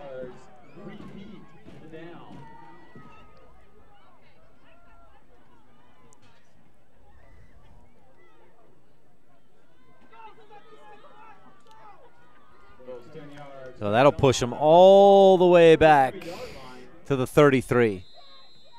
1st and 10. Well, that is a 17-yard penalty because of it took place 7 yards behind the line of scrimmage. Bay with 2 in the backfield with him. Hedgeland in motion to the right flat. Mark slips down, trying to get away from the pressure that was coming. Clear back at the 45. They may spot it not quite that far back as he slipped, hit his knees, and then rolled a bit. So they'll spot it at the 43. A loss of 10. First sack of the day for this Milford defense. Brings up a 2nd down, and the Buckaroos need the 7 to move the chain. So it's a 37-yard 2nd down play. Throw deep down the left sideline looking for Hedgeland, and a hit on Bay after he threw the pass. Milford fans not happy about it. They thought it was a clean hit by Russell Walker, but the officials throw a roughing the passer. And it may be that it was a helmet-to-helmet hit or something along those lines, because it looked like the hit came on time. It didn't look like, to me, it didn't look like the hit was late. The officials will call a roughing the passer. That's an automatic first down. You'd think this was a 7-6 ball game, the way these Milford Tiger fans are reacting to that personal foul. 42-6, Milford on top. To the 28-yard line. Automatic first down for the Buckaroos.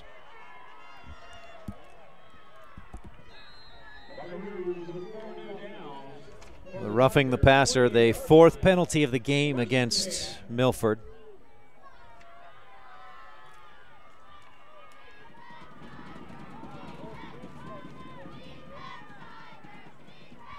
Buckaroos up to the line, a 1st and 10.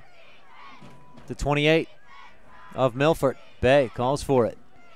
Looks left, throws right, and just out in front of Carson King, incomplete. Bay, 11 of 27, 186 yards. Coach Thane Marshall of the Milford Tigers told me before the game he wanted to take Nebeker out of it. And Nebeker, 10 carries, 29 yards. The Buckaroos have thrown 27 times already in this first half. If that's not taking Nebeker out of it, I don't know what is. He's, especially with the score, forced Monticello to just pass, and that neutralizes what Nebeker can do.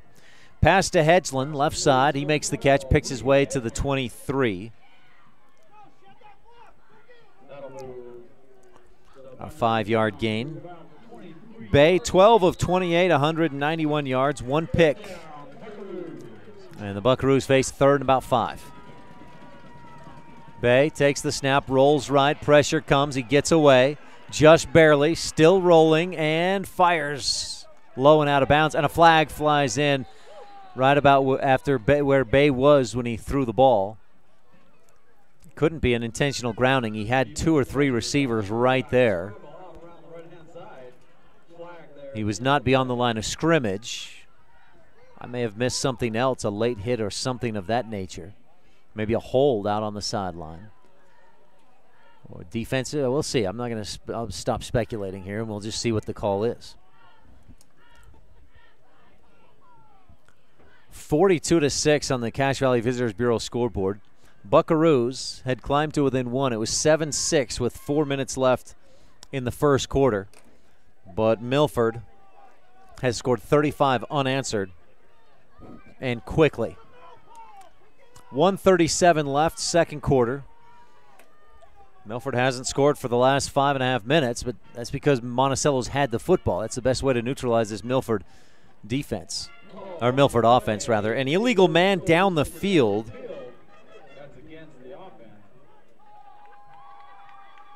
Milford Tiger fans were, a second foul as well, a personal foul against Milford. So they'll, I think with this, where they're not offsetting penalties, they'll walk off the 5 yards for the illegal man downfield, and then 15 yards and an automatic first down on the personal foul. 5 yards, charge against the offense for the illegal man downfield. That'll give Monticello another first down with 1:37 to go. And a first down at the 14-yard line. So the Buckaroos knocking on the door. They got a lot of ground to make up, trailing by 36 points. That's 5 touchdowns and extra points plus a 2-point conversion at least. Milford defense initially struggled to get in rhythm a bit, I would say, and in the groove, but they've been really good since then. Matt Bay at one stretch passing was just 2 of 14 for 29 yards and interception. And that stretch just happened to be at the point where the Milford offense was on fire. Bryson Barnes so far in this game, 9 of 10, 4 touchdowns, 194 yards. Bay from the shotgun. Hedgeland on his left, Nebeker on his right. Hedgeland in motion to the right. Bay fakes a pass there, then throws over the middle. He's got his man caught. Touchdown, back of the end zone. That's Matt Bay with the touchdown catch. 14 yards. Puts him at 43 yards receiving in the game. And the Buckaroos cut into the lead. 205 passing yards in this one already for Mark Bay. 14-yard touchdown caps off a 13-play, 74-yard drive that takes almost 4 minutes off the clock. Buckaroos going for 2. Bay lines up, gives to Nebeker, stops, stutter steps, then drives into the line, and he's in. 2-point conversion, yes. Nebeker takes it up the middle. The Buckaroos got what they needed. The touchdown and the 2-point conversion. And it's 42-14 on the Cache Valley Visitors Bureau scoreboard. We'll keep it right here between this next kickoff, between now and the kickoff. And thank one of our sponsors. This presentation of Utah 1A football is brought to you by Bear Lake Realty. Visit bearlakerealty.com if you're looking for beachfront, room with a view, a secluded mountain retreat. Any number of timeshare options. Buy now and start enjoying beautiful Bear Lake. Visit bearlakerealty.com or give them a call at 435-946-8888. That's 435-946-8888. Bear Lake Realty. Our game broadcast today is also brought to you in part by Cache Valley Visitors Bureau. Visit www.explorelogan.com. That's explorelogan.com. Visit today and explore what makes Cache Valley different. explorelogan.com. So Bay, 13 of 29, 205 yards, 1 touchdown, 1 pick. That 14-yard touchdown pass from Bay to Bay. That drive, 4 minutes and 26 seconds. 13 plays, 74 yards. Helped along by a couple of penalties. Kickoff is short. Jarrett Sullivan fields it for Milford, and a short return. Milford will start at their own 40. Milford has had no trouble moving the football today. They've had 1, 2, 3, 4, 5, 6 possessions, and they've scored 6 times. 42-14, Milford on top. Beebe in motion out wide to the right. Barnes looks out there, then throws over the middle, and he's got his man. stopping. No, incomplete. That pass was a bit behind Zach Sherwood, and he couldn't go back and get it.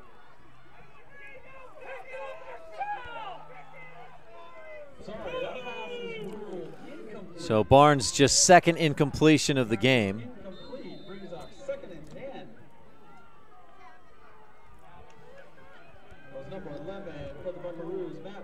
Sherwood, the intended receiver. It was a bit behind him, and he slid down. Sherwood, pretty tall. He's listed at 6'4", 170. Will help this Milford team out on the basketball court this winter. Pitch right side, Beebe. Breaks through to the 50, to the 40, finally drugged down, and he stretches out to about the 37. Good blocking out on the outside from the Milford Tiger receivers. Bay finally brings him down. Beebe all the way to the 37-yard line of Milford. No, excuse me, of Monticello. Big run there for Beebe. Barnes back looking to throw, drops the ball, scoops it up. Nobody's there, so he'll take off. Inside the 40, then slides down sideways to the 35. A short gain for Barnes. That's 11 carries, 93 yards on the day.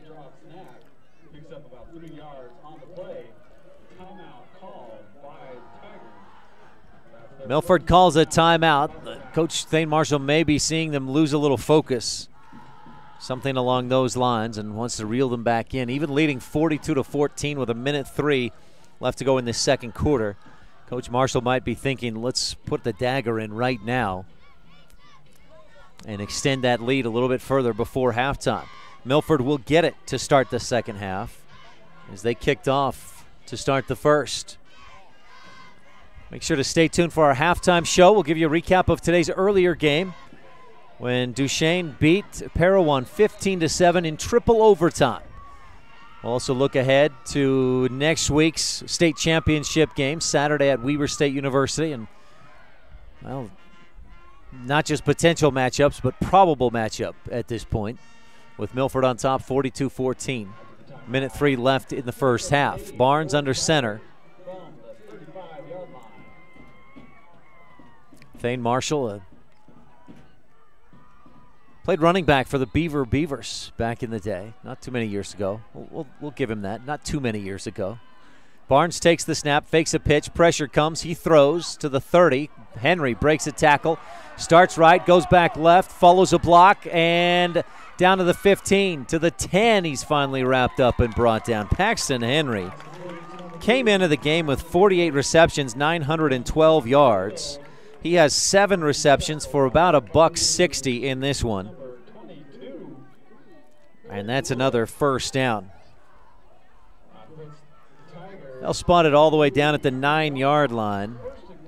So a 26-yard gain on that pass and catch.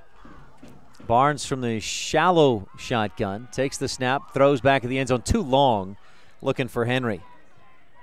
Third incompletion of the day for Barnes. 220 yards and 4 touchdowns. 2 of those to Henry, 2 to Wunderlich.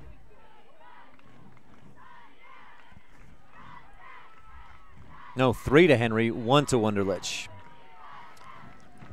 Second and goal from the 9. Barnes tells Sullivan to sneak in a little bit, right on the hash marks, right side. Sends Beebe to his right hip, takes the snap, and gives to Beebe, who pitches to Henry, who throws to Barnes, and he's in. He just drags a man into the end zone and reaches out for the touchdown. Henry to Barnes. That looked like a little bit like Philly special. My man Isaac Hopkin running camera up on the roof knows that play. So do all the NFL football fans who watch the Super Bowl. Henry to Barnes for the 9-yard score. And with 31.6 seconds to go, Milford extends its lead. Extra point on the way by Dylan Ferguson is up and good. He's a perfect 7 for 7. And the Tigers lead 49-14. Coach Thane Marshall said we got to score more than 40. If we can score 40 plus, nobody can keep up with us. I'd say 49 in the first half. Yeah, there's not a team that's going to keep up with Milford if they're moving the ball like this. Quarterback number 3. Well, Paxton Henry, not a quarterback, but he played one just now. I don't have a spot on my stat sheet for receptions by a quarterback. 9 yards for the touchdown, Bryson Barnes. If he gets another reception in this game, I'm going to have to change my stat sheet.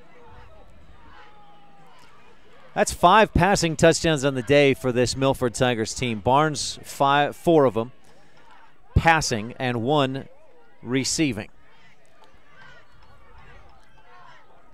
That drive, just 6 plays to go the 60 yards. 1 minute, 1 second off the clock, and Milford with a huge lead of 35 points. 31.6 seconds left to go first half.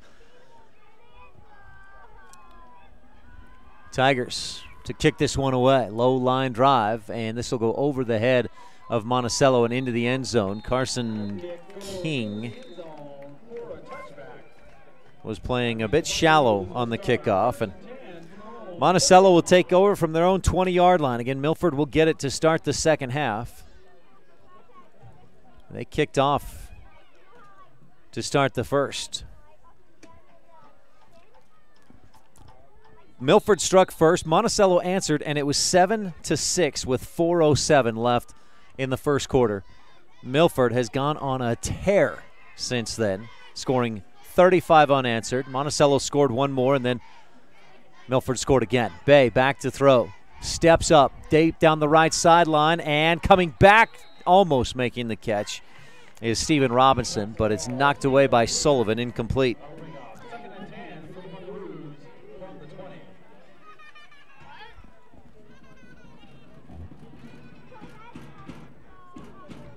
Mark Bay, 13 of 30 for 205.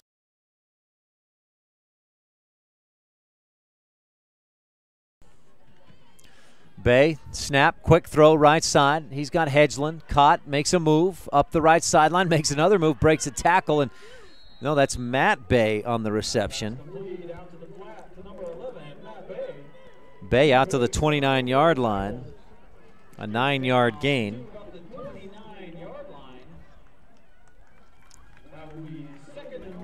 Brings up a 3rd down and 1 for the Buckaroos. That also takes us to the half. 49 of 14, Milford on top big at the half. On the Cache Valley Visitors Bureau scoreboard, visit explorelogan.com. Stay tuned, our halftime show is coming up on this Bear Lake Realty presentation of 1A Utah Playoff Football on mylocalradio.com.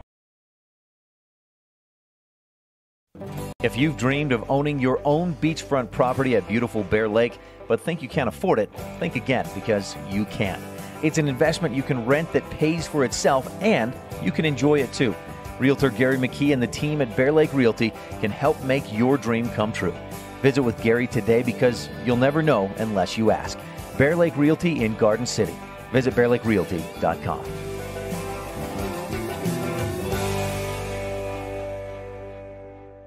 Bring your vehicle for service at Rocky Mountain Yeti and feel the difference. It's easy. Visit with one of the friendly service riders and then relax and enjoy hot waffles and ice cream. While you relax Yeti style, your vehicle will be worked on by our experienced mechanics. From regular maintenance to major repairs, we do it all. Have your service work done at Rocky Mountain Yeti in Evanston and feel the difference. Get Yeti'd today. Ooh, yeah. 100 Wasatch Road in Evanston. My name is Dr. Micah Pullins. I'm an orthopedic surgeon at Evanston Regional Hospital. Orthopedic surgery is the practice of medicine centered around bones and joints. It's all about movement and activity and getting that to be less painful. Watching a patient with a specific problem, whether that's pain or decreased range of motion, and being able to treat them, by far the best part of my job.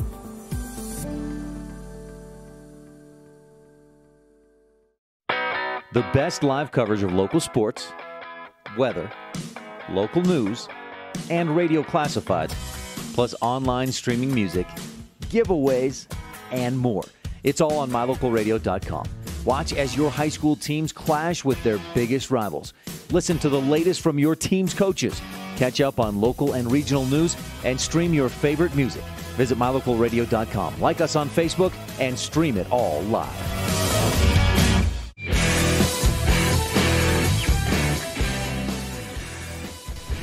Welcome back. At the half, Monticello's, who's that Milford's cheer team out on the field. They got a lot to cheer about. The Milford Tigers on top 49-14 at the half on the Cache Valley Visitors Bureau scoreboard. Bryson Barnes, 10 of 13, 220 yards through the air with 4 touchdowns, also a 9-yard touchdown reception. The Tigers with 206 passing yards, 171 yards on the ground. Barnes has most of that. 93 yards on the ground for Barnes. Gage Griffiths, 10 rushing yards on 3 carries, 5 and a touchdown. Brett Beebe, 68 yards on 6 carries with a touchdown. Leading receiver, Paxton Henry, 7 receptions, 157, and 3 touchdowns in the game. And this Milford Tiger team, they came out looking for some vengeance. They had not necessarily, it was a close game 3 weeks ago. Milford beat Monticello 32-26, and Milford, they came out saying we can't let it stay that close, and they certainly have not. Buckaroos had the running game going a little bit early on, but they've totally gone away from it. And Mark Bay is 13 of 30 for 205 yards, a touchdown, and an interception. Running game, just 29 yards on the ground. Weston Nebaker, 10 carries for 29 yards for Monticello. It's 49-14 at the half on the Cache Valley Visitors Bureau scoreboard. We'll take a quick break, and we'll be back with more of the halftime show. Bear Lake Realty presents the 1A Utah football playoffs on mylocalradio.com. At Jensen Wood Motor, it's our goal to make sure every customer is a repeat customer. The way we do that, our customers are our friends. It's our job to help you find what you're looking for at the best possible price. It's always good to know that your salesman is working for you. We understand that life happens. Sometimes credit isn't perfect. We work hard to find financing options that work best for you. Stop by today and let's see what we can do for you. Jensen Wood Motors in Montpelier, Idaho. Dr. Dog, the other day I was at the dog park and ran into Keegan, the Irish setter from up the road. When we smelled hello, I was surprised because he smelled like delicious roasted duck. When I asked if he'd been hunting, he said nein, he had been to see you. Yes, Mr. Hans German Shepherd, I'm recommending Canine Superfood Advance from PetMinerals.com for all my canine patients. The powder mixes with your dog food to create a delicious duck-flavored gravy. Order your Superfood Advance from PetMinerals.com today.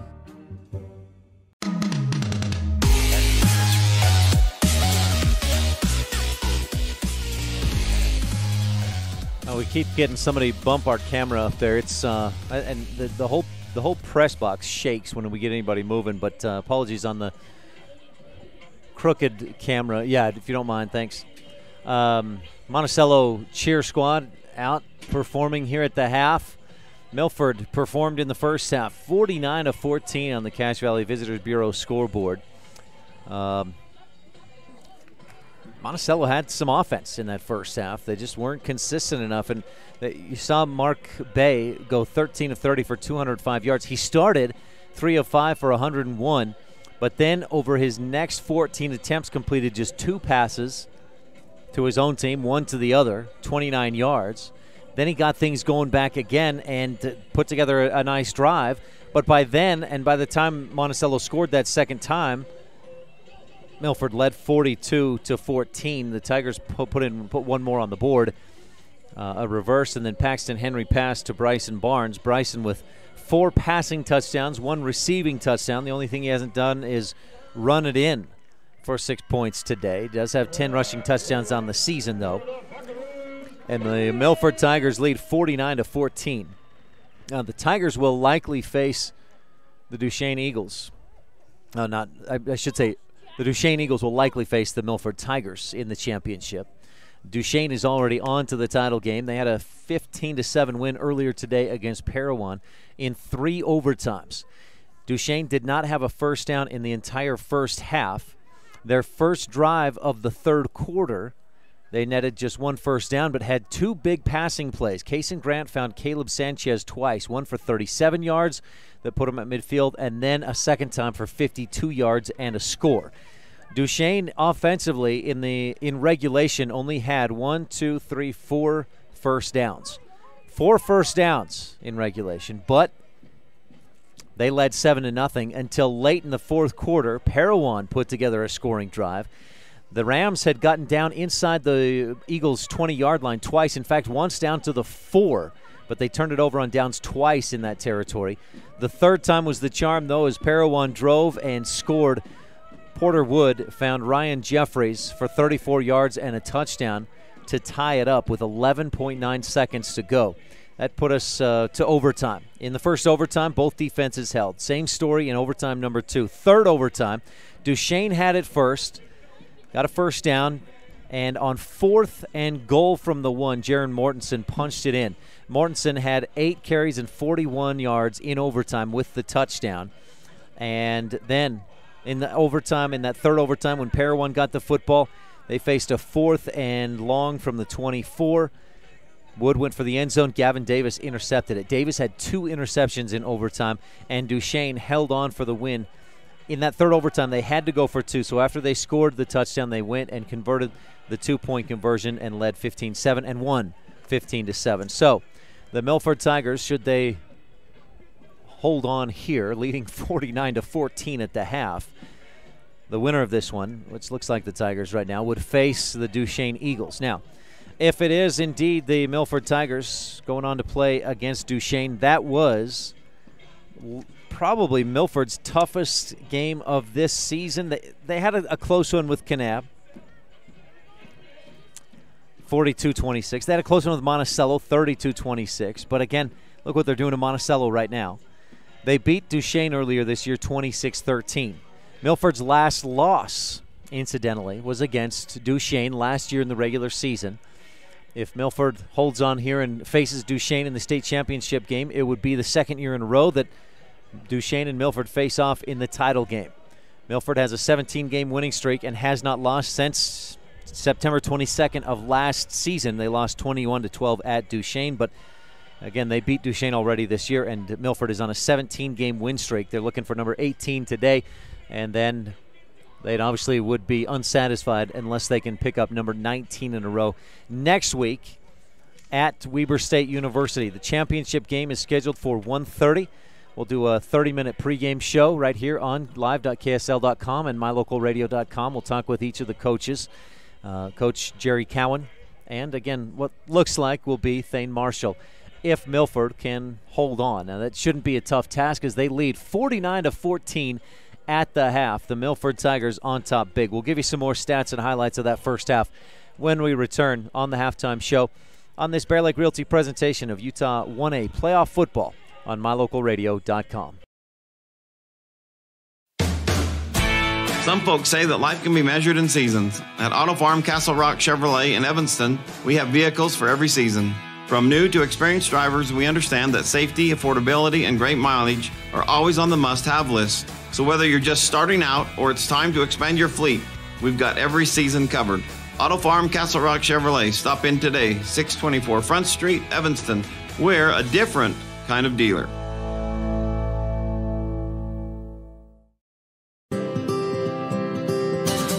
When you're buying and selling real estate, you want to work with an agent that knows the area and understands property values. You want to work with an agent that listens to what you're looking for and knows how to find it for you. And it's important to know all of your options. That's why it's smart to work with the best. Gary McKee and the agents at Bear Lake Realty in Garden City, Utah, helping folks buy and sell real estate for over 25 years. When you work with Bear Lake Realty, you're working with the best. Visit BearLakeRealty.com today. No matter what you need to have printed, Weststar Printing is the place you want to have it done. Calendars, letterhead, envelopes, brochures, books, posters, vinyl banners, business forms, announcements, wedding invitations, and business cards are just a few examples. You can also have your favorite family photos printed on canvas or placed into a personalized family photo calendar. You will want to do business with Weststar Printing. Stop in today. Weststar Printing, 243 7th Street in Evanston. Many of our customers have trusted Jensen Wood Motors for generations. It's important to all of us here at the dealership we always work for the people. My grandpa was a man of his word, and he passed that tradition on to us. We understand that we're here to serve our customers, and every day we try and do that to the best of our ability. We really appreciate each customer, and we want to make sure that they feel that when they're doing business with us. Jensen Wood Motors, Chrysler, Jeep, Dodge, Ram, Montpelier, Idaho.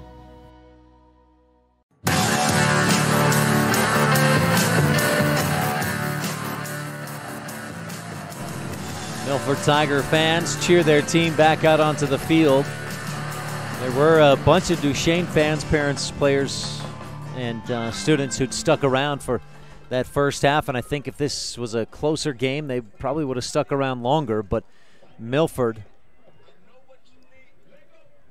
ran away with it in the first half. Again, Monticello got the first possession. They started from their own 12, got all the way to the Milford 44-yard line before they stalled and punted. Milford got a great kick return, or punt return by Brett Beebe, and started at their own 40.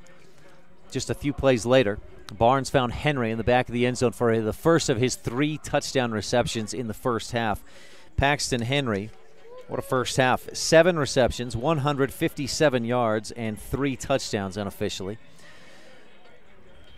Couple possessions, or the next possession, so it was 7-0. Next possession, Monticello answered with a 78-yard drive. Mark Bay completed a couple of nice passes on that drive. 36-yard completion to Stephen Robinson, a 35-yard completion to Reed Hedgeland, and then Weston Nebeker punched it in from 3 yards out. Extra point was blocked, and Monticello trailed just 7-6 at that point. But then Milford went on a run. They scored 35 unanswered and led 42-6. As I mentioned, Barnes found Henry 3 times. He found Carson Wunderlich once. Brett Beebe ran it in once, and Gage Griffiths ran it in once. And the Tigers were on top 42-6. Monticello settled back down, put things together, and put together a nice drive. 13 plays, 74 yards. They went for 2 and converted to make it 42-14 with 1:32 left in the first half. And Milford said, let's put another one on the board, and they did. Drove down to the 9-yard line, and then Paxton Henry, who, as I mentioned, has 157 receiving yards in the game, played quarterback. Barnes went out to the left flat, or to the right flat, and Henry found him. Barnes did the rest, 9 yards for the score on the receiving end. So Barnes with 4 passing touchdowns plus a receiving touchdown in the ball game. And the Buckaroos didn't have time to answer. 31 seconds left after that last Milford score. They ran a play, and then time ran out. So the Milford Tigers on top, 49-14. A 35-point lead means, I think, a running clock in this second half. Milford will get the ball to start quarter number 3. And the Tigers, should they hold on here, would face the Duchesne Eagles in next week's state championship game. Again, that's at Weber State University.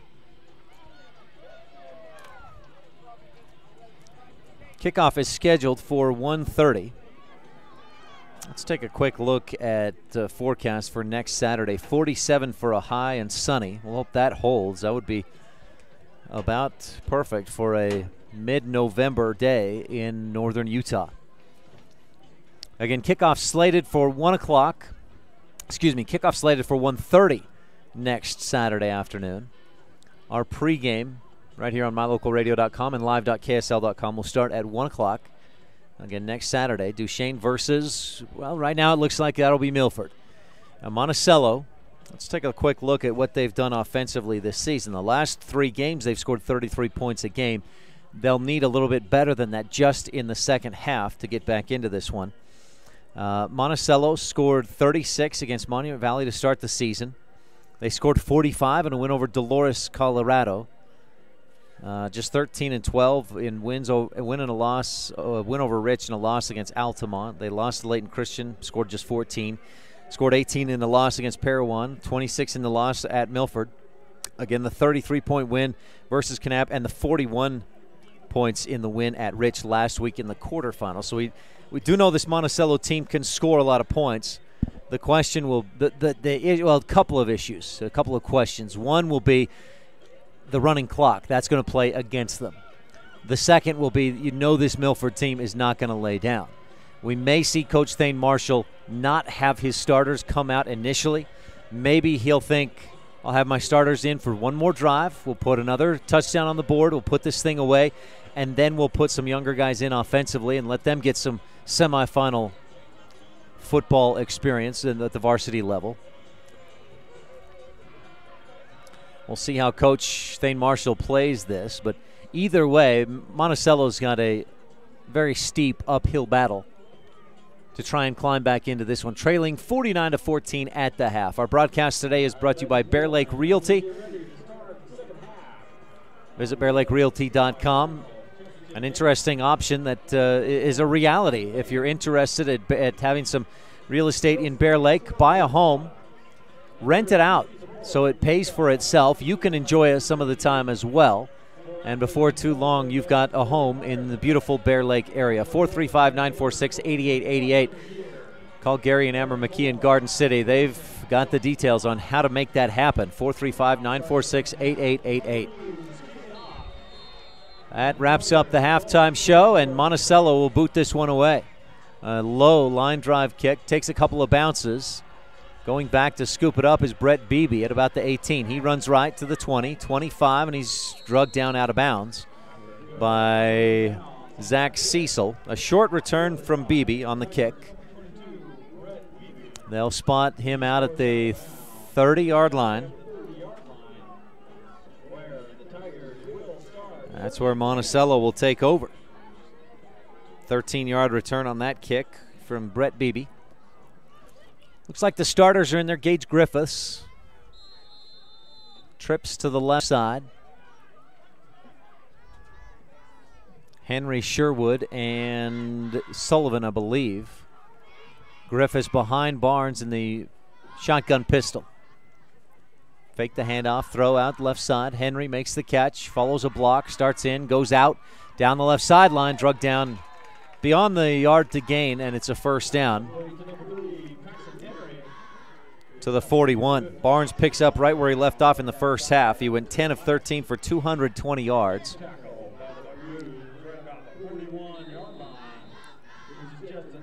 231 yards passing for Barnes with 4 touchdowns and 1 touchdown reception. And a first down for Milford. Trips to the right this time. Barnes still in the shotgun. Griffiths behind him, and the referee, a little communication with his one of his line judges, gets things squared away and sets up. Again, the shotgun pistol. Sherwood out on the right side. Pitch to Griffith. Starts in, then bounces out across the 50 and finally shoved out at about the Monticello 47-yard line. Nebaker on the tackle, and Griffiths goes for about 13. They'll spot him at the 46, so that's a 13-yard gain. Griffiths 4 carries, 23 yards, and a score in this contest. Wunderlich wide to the right side, trips left. Same formation with Griffiths a couple yards behind Barnes in the shotgun. Bryson looks left. 2 stacked receivers on that left side. Barnes back, throws over the middle. He's got Sherwood. Caught a high pass, and Sherwood at 6'4" reaches up and pulls it in at the 20. Brought down at the 18. Another Milford first down. 3 plays, 3 first downs for the Tigers. Sherwood with his first reception of the day. Robinson on the tackle, but all the way down to the 18. That's a 28-yard gain.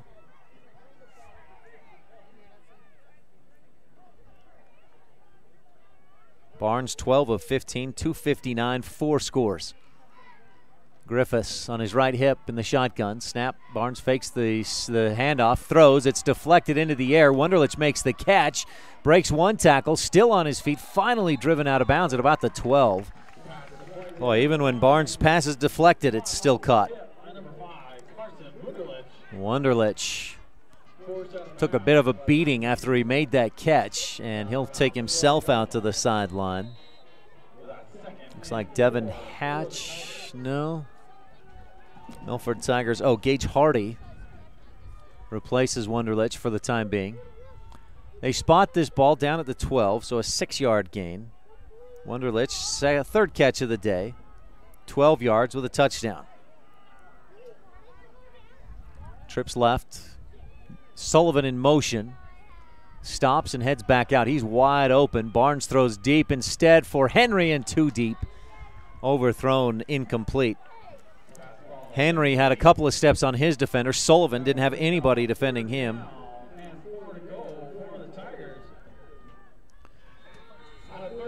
Brings up a 3rd down and 4.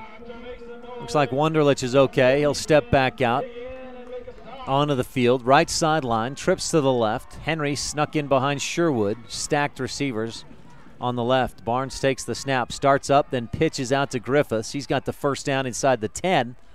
Still on his feet near the 5. Gage Griffiths, the junior, 500 rushing yards this season, a little bit better than that. It's 6.5 yards per carry, 3 touchdowns, make it 4 with the 5-yard touchdown run earlier today. They spot it at the 4-yard line. An 8-yard run for Griffiths puts him at 31 yards on 5 carries. That's right at his average, just better than 6 yards per run.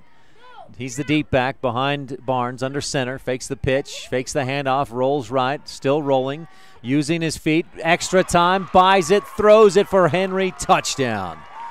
Paxton Henry with his 4th receiving touchdown of the day. Bryson Barnes with his 5th passing touchdown of the day. And the Milford Tigers extend their lead with that 4-yard touchdown pass. And once again, it's the magical connection of Barnes to Henry.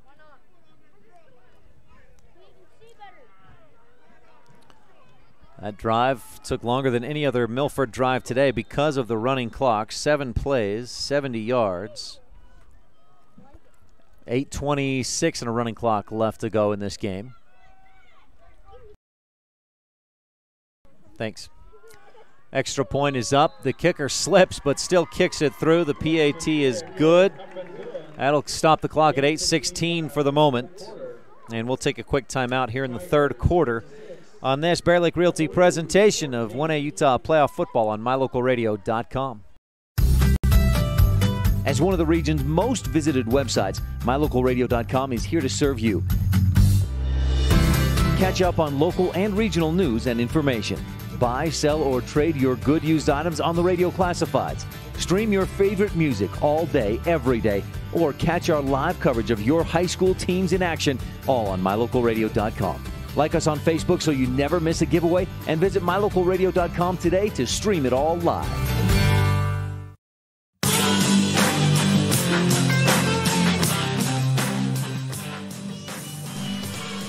Back at Payson High School, where game 1 this morning, Duchesne and Parowan had a defensive battle. And Duchesne won that one in triple overtime, 15-7. Both teams, I should say neither team scored in the first or second overtime. Eagles scored in the 3rd and then held Parowan from scoring in the 3rd overtime. Thanks for the feedback, whoever that was. I appreciate you helping us get the camera fixed a little bit. Here's the kickoff. Paxton Henry, low line drive, 1 skip, and into the hands, 10-yard line of the return man, Gage Wilcox. He fumbled it, but then got it back at the 35. The line judge on the Milford sideline says, no, he was down. It was no fumble. But that's a big boy, and Gage Wilcox returning kickoffs. Monticello trying to find anything to get something going. Out to the 35-yard line. Milford takes over 1st and 10. Mark Bay, 13 of 30, 205 yards, a touchdown and a pick. And they're going to need at least that much more to try and get back into this one, trailing 56-14 on the Cache Valley Visitors Bureau scoreboard. Bay calls for the snap, gives to Nebaker. He'll bounce it out right side and had a bit of a lane but just couldn't break free of, looked like Gage Griffiths on the tackle. Griffiths 73 tackles this season, one of the leading tacklers for this Milford team. A 3-yard gain out to the 38, and that's what Nebaker has averaged today. 11 carries, 32 yards. About 3 yards per touch. 2 receptions for no yards in the game. The Milford Tigers have really keyed in on Nebaker. Bay calls an audible. Pressure shown up the middle by Milford, and they get some pressure. Bay releases out left side and couldn't quite connect with Robinson.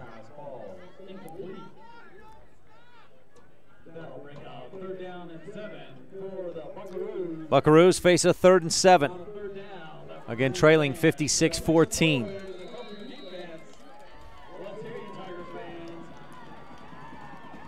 Milford's lead was just 7-6 with 4 minutes left in the first quarter. It's been all Milford since that point. Bay, off his back foot, throws out of bounds. He had a receiver in the area. Was Matt Bay, but the pass incomplete. Mark pops up quickly and then makes his way slowly toward the sideline. He put elbows on his knees for a moment. And Monticello is in a punting situation. Running clock, under 6.5 left to go in this one. Started late because the previous game went into triple overtime and Duchesne earned the victory. Monticello scored 35, or excuse me, Milford scored 35 unanswered in this one after Monticello had climbed to within 1, 7-6. Milford already scored once in the second half. Nebaker, not a good punt off the side of his foot, and this one somehow stays in bounds to go about 20 yards downfield and bounce out of bounds. Let's see where they spot it. Near midfield, near the 50. Curious to see if Milford puts in some younger players. Nope, looks like Barnes still in there at quarterback. Gage Hardy will take Paxton Henry's spot, it looks like, at wide receiver. Jarrett Sullivan also on the sideline. As Milford takes over 1st and 10 from their own 40-yard line. Third quarter, 6:02. And again, a running clock, a mercy rule running clock. Nope, Henry's still in there. Sullivan not, Hardy is. Sherwood wide to the right. Henry snuck in behind Carson Wunderlich. Barnes in the shotgun. Give right side. Beebe trying to get around the corner. Does, cuts upfield, lowers the shoulder inside the 40. Hedgeland with a nice open field tackle. Brett Beebe on the carry. Beebe came in averaging 7 yards per carry. That one to the 39. Puts him at 7 carries for 78 yards. That's almost, well, that's a little better than 11 yards per carry, so he's been better than his average today. 8 touchdowns, including an 8-yard run today in the first half. Offset eye in the backfield. Barnes calling an audible, or getting an audible from the sideline. Brings a man in motion, fakes a shovel pass there, then keeps it himself around the left side. Inside the 30, breaks a tackle, lowers the shoulder inside the 20. Hedgeland took the bad end of that collision. Reed Hedgeland listed at 5'9", the senior. Bryson Barnes, the junior, at 6'2" and 185. Hedgeland probably 150, maybe a $155.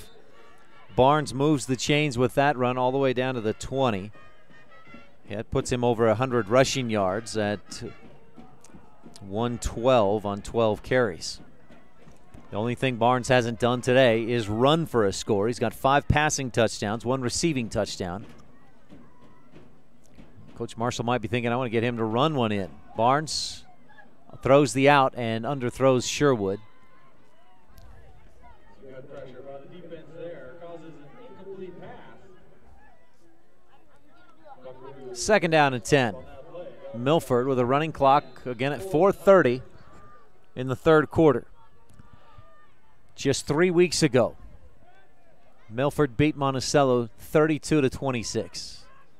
Monticello came into this one feeling good. They'd beat Rich last week in the quarterfinals, 41-0. But Milford jumped all over them from the start. Barnes from the shotgun, back looking to throw, flushed out left, and heaves it toward the corner of the end zone. Did he have anybody nearby? There was a receiver in Gage Hardy heading that direction. Barnes had just 3 incompletions in the entire first half. He's got 3 incompletions here in the second half, including his last 2 in a row.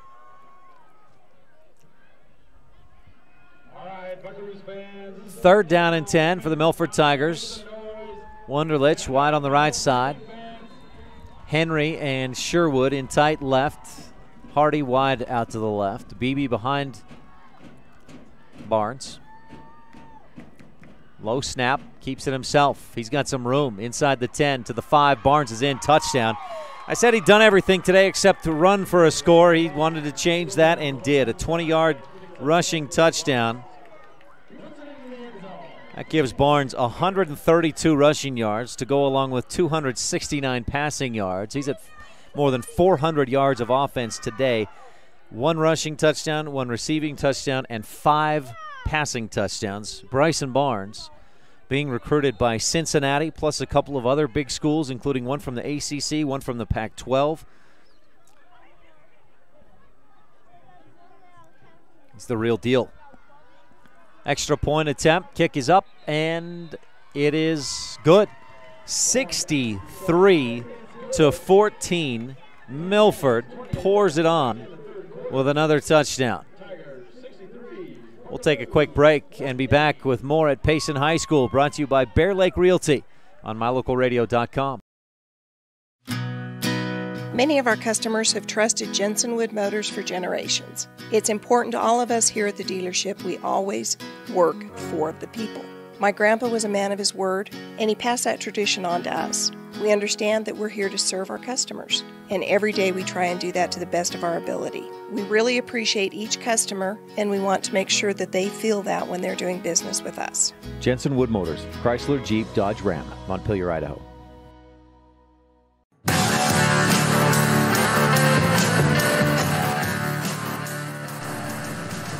5 plays, 51 yards, 2 minutes, 24 seconds, even with the running clock. Bryson Barnes, 20 yards out, the touchdown run. And Milford leads 63-14. Recalls to mind the scene in Remember the Titans when defensive coach, what's his name? He says, leave no doubt. Milford Tigers leaving no doubt today, 63-14. Henry boots this one away. Fielded at the 15-yard line. To the 20, 25, hesitating, and then King dives forward to close to the 30. That's where Monticello will take over on this possession with 3:02 left in the third quarter. This game has not gone the way the Buckaroos wanted it to. It started well enough. They were trailing 7-6 with 4:07 left in the first quarter. But then a 35-0 Milford scoring run put it well out of reach. Buckaroos, though, have pride. They're working hard this season, and they want to finish strong. A whistle and I think a delay of game. We might also have a false start. Take your pick. A flag in from the line judge, a flag in from the back judge as well. Oh, and it's a penalty against Milford. I didn't see what the indication was. It's a 5-yard penalty. Oh, illegal substitution.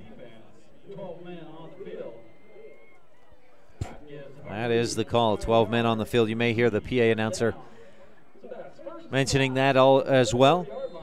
So the Buckaroos a free 5 yards to the 34 for a 1st and 10. Milford with a mixture of starters and a couple other younger guys in there, and a flag flies in. This may put it back to a 1st and 10. A dead ball offside this time by the Milford Tigers.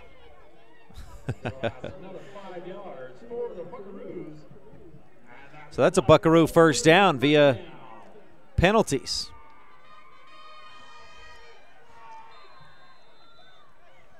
At the 39-yard line, Monticello, 1st and 10, their own 39. Bay under center, offset eye behind him. Turn and pitch to Nebeker right side. Wilcox the lead blocker. There were 2 or 3 defenders out there. Wilcox could only block one of them, and Nebeker brought down for a loss of 4. Weston Nebeker started well enough. 7 carries, 21 yards, and a touchdown. But since then, he's been bottled up and really has not been given the ball very much. That loss of 4, 12 carries, 28 yards in the game for Nebeker. Bay rolls left, pressure comes, he throws, it's deflected and finds its way to the turf. So that's Spencer Slade who got his hands high in the air and deflected Bay's pass. Mark Bay, 14 of 32, 205 yards, a touchdown and a pick on the day. Not bad numbers in a close game. But the Monticello defense just has been unable to even slow down the Milford offense. Bay calls for it on a 3rd and 15. Throws over the middle. He's got his man. Caught. Robinson breaks a tackle at the Milford 40, 35, right sideline to the 30. He's finally pushed out of bounds. That's a 35-yard gain. Stephen Robinson, boy, if you don't look at the scoreboard, he's got to be feeling good about the way he's played. And team guys never feel that way. They don't care how well they do individually. If their team is losing 63-14, it was not a good day individually. 15 of 32. 240 yards for Bay. He gives to Nebeker right side, breaks a tackle, and just a shoestring tackle by Wunderlich at about the 12 to keep Nebeker from going the 30 yards for the score. Nebeker takes it down to the 12 for a first down. That's an 18-yard run. Whistles blow this one dead. Milford asking for a timeout. With 1:05 left to go, 3rd quarter, 63-14. Milford Tigers on top big. And we'll take a quick break on this Bear Lake Realty presentation of 1A Utah Playoff Football on mylocalradio.com.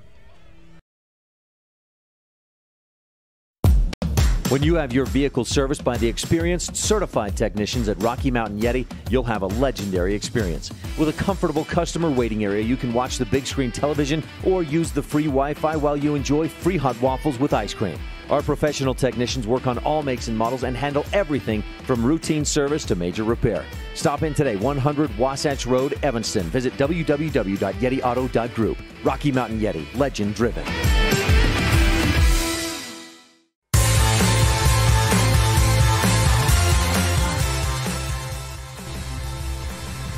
First and 10, Buckaroos at the Milford 12-yard line.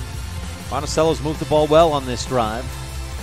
It'll be too little too late, but the Buckaroos not going to give up in this one. They'll fight till the final whistle. Give to Nebeker right side. Breaks a tackle, spins forward, and dives down near the 7.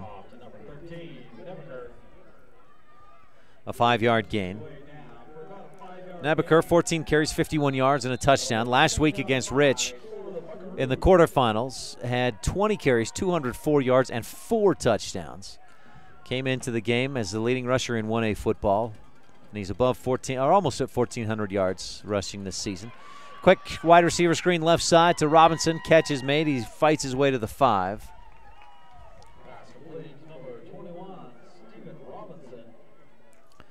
Bay now 16 of 34 for 242 yards, a touchdown and a pick. Stephen Robinson, 6 receptions, 97 yards in the game. The receiving touchdown was Matt Bay, a 14-yard reception in the 2nd quarter. 3rd down and 2. Buckaroos looking to move the chains down at the 4. They give him 3 yards on that play. And that takes us to the end of the 3rd quarter. Monticello trails big, 63-14 on the Cache Valley Visitors Bureau scoreboard. We'll be right back with the fourth and final quarter of this semifinal weekend on this Bear Lake Realty presentation of 1A Utah Playoff Football on mylocalradio.com and live.ksl.com.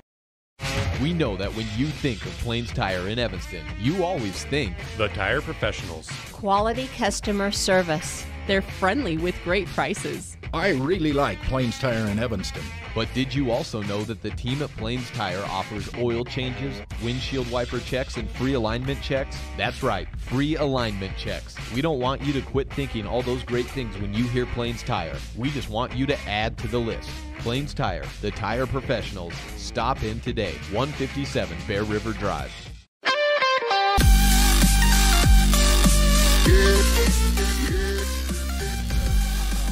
Third and 2 for the Buckaroos at the Milford 4-yard line. They can pick up a first down at the 2, quickly up to the line. 2 in the backfield, offset eye. Bay was under center. They run up there, see what the defense is doing, and then call the play. Bay, a smart senior quarterback, takes the snap, gives to Nebaker, starts up the middle, tries to cut back left, but he's bottled up, stuffed, nowhere to go. And the Milford defense with good penetration in the backfield, no gain. Got to expect the Buckaroos to go for it here. Trailing 63-14, nothing to lose in the final quarter. Our broadcast today is brought to you by Bear Lake Realty. Beachfront, room of the view, secluded mountain retreat. Whatever it is you're looking for in the Bear Lake area, buy now and start enjoying beautiful Bear Lake. Bay rolls right, throws. It's through Robinson's hands and into the hands of his, I don't know if that was his intended receiver, but a nice catch. Is that Matt Bay with his second receiving touchdown of the day? I believe that was number 21, Stephen Robinson. The PA man said it was Stephen Robinson, but it went through the hands of Robinson. I think it was into the hands of Matt Bay. You have to watch the replay for me. If you're watching at home, let me know. So Mark Bay with his second passing touchdown of the day. Buckaroos looking like they'll go for it here. Try to get every point they can. Bay rolls to his right, stops, throws back over the middle to a wide open receiver. To, again, Matt Bay. And the Buckaroos complete the 2-point conversion. That makes it 63-22. Now if they, let's see, that was Bay to Bay for the second time today. Third quarter, make it fourth quarter, excuse me, 63-22. Milford on top on the Cache Valley Visitors Bureau scoreboard. 10:36 left to go. The clock stops for scores and timeouts. Does Monticello attempt an onside kick here?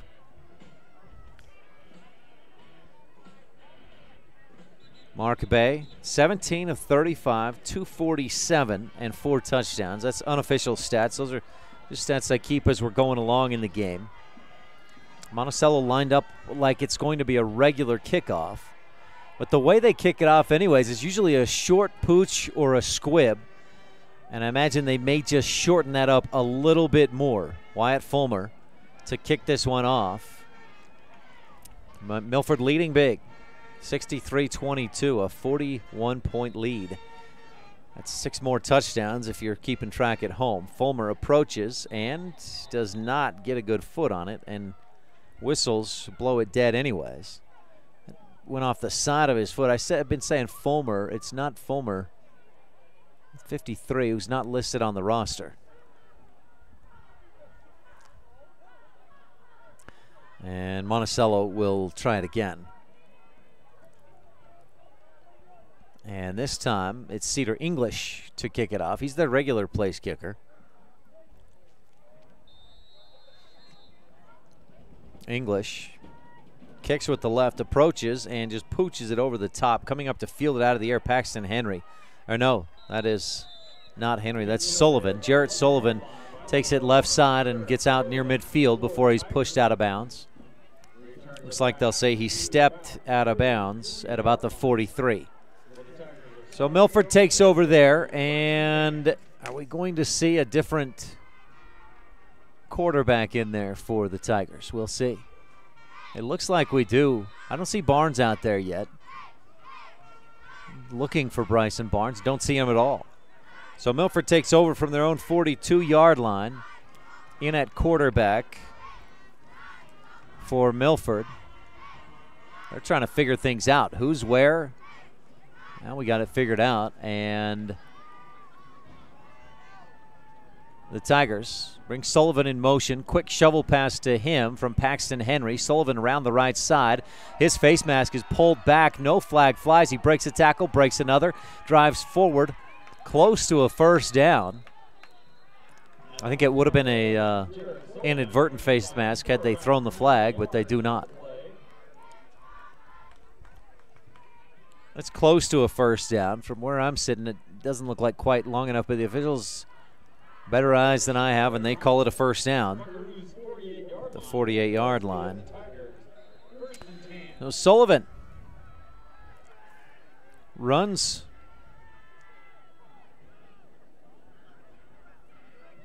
for 10 yards and a first down. Henry takes the snap, runs to his left, still on his feet, dragging Buckaroo would-be tacklers to the 41. A 7-yard gain. Paxton Henry, a senior, that's his first carry of the game. This season, 4 carries make it 5 carries for 30 yards, so that's 6 yards per carry. He's had a great day receiving. 8 receptions, 161 yards. Half of his catches have been for touchdowns. 4 scores in the ballgame today for Paxton Henry. 2nd down and 3. Milford Tigers leading 63-22. They'll move on and face the Duchesne Eagles in next week's championship game. Same shovel pass to Sullivan around the right side. He is not going to break containment this time. Stephen Robinson gets out there, drags him down, and Sullivan loses a couple. To the 40. They'll spot it back at the 44-yard line, a loss of 3. 3rd down and 6. Tigers with the football. Clock just over 8 minutes left to go. We've had a running clock for all of this second half. And still 3 touchdowns. 2 for the Milford Tigers, 1 for the Buckaroos. Snap, Henry fakes the handoff, hesitates, and dives into the line, reaches out, stretches forward, and is very close to a first down at the 38, about the 38 and a half. He needed the 38. They'll spot it at the 39. So Henry just short on the 5-yard run.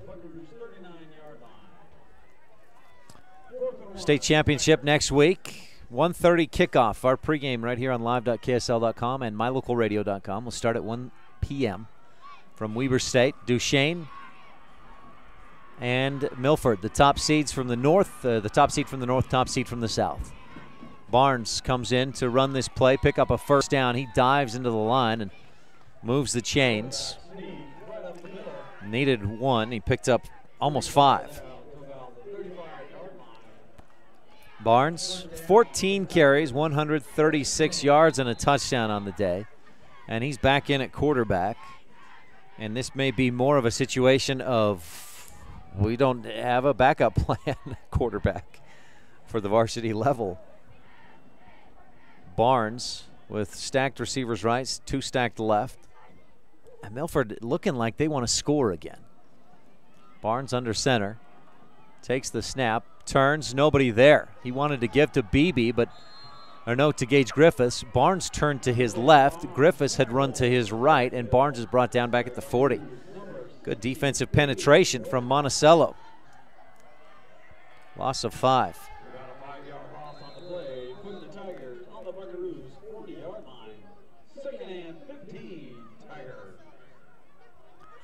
Called a lot of the Rich Rebel football games this year. And as many injuries as they have, I get so nervous about seeing starters in there at this point of a game.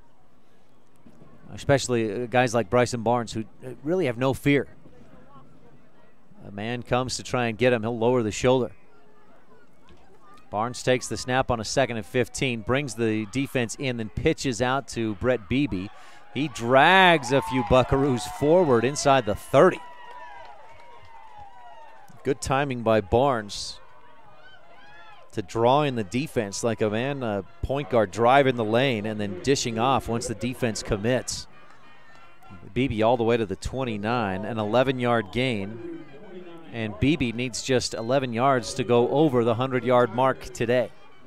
He's at 600-plus yards on the season. Beebe 6 yards behind Barnes. Line of scrimmage is the 29. Bryson taking all the time he can. This junior has never played like an underclassman, neither last year nor this. Barnes takes the snap, pitches out to Griffith's right side, and Gage pushes his way forward. Down the right sideline, close to a first down, but I think just short.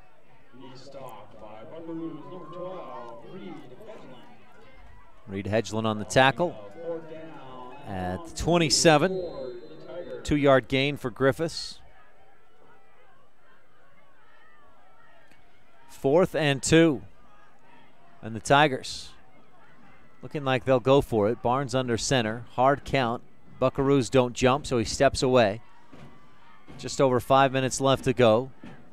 Trips on the left side. Milford looking to throw for the first down. Barnes lofts it left side. He's got his man caught. Touchdown, Jarrett Sullivan. On a 4th and 2, Barnes throws his 6th touchdown pass of the day. 27 yards for the score. He's got touchdown tosses of 6, 25, 9, 72, 4, and 27.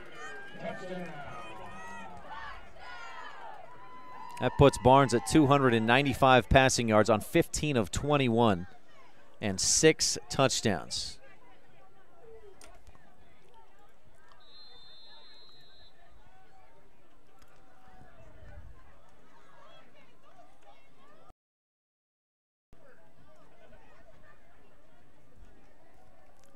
Jarrett Sullivan with his first touchdown catch of the day. Extra point is up and good. We'll take a quick break and be right back. The Bear Lake Realty presentation of 1A Utah Playoff Football on mylocalradio.com.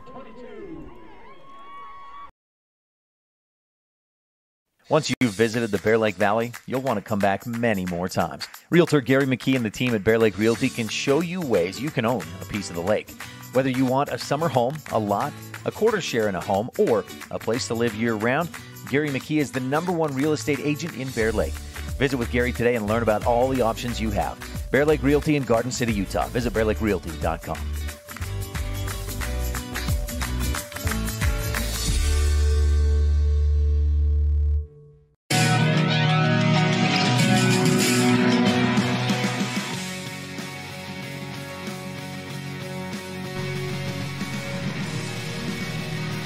(70-22).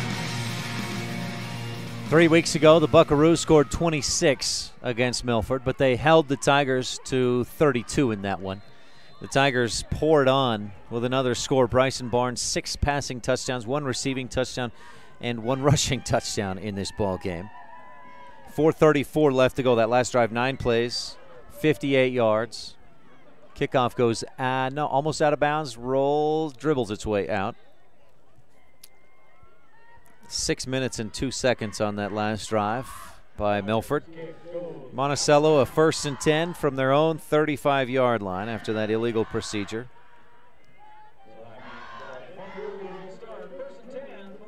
Milford, 8 penalties, 63 yards in the game. Monticello takes over, 1st and 10 with 4:13 left to go. And they'll start from their own 35. No, they're going to ask for a re-kick.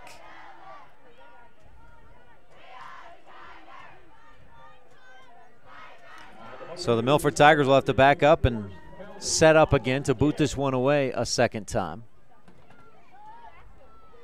That'll push the Tigers kick back 5 yards to their 35-yard line and re-kick.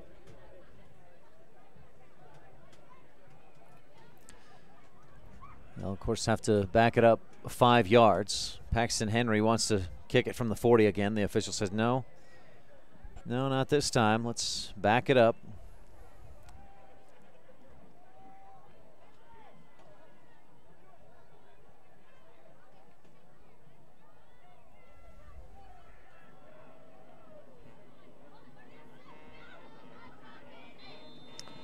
So the Buckaroos, or the Tigers rather, set up from the 35. Henry will kick it away again. Boots it high and pretty short this time. Robinson fields it, goes down to a knee at the 35, and that's where they would have started anyway.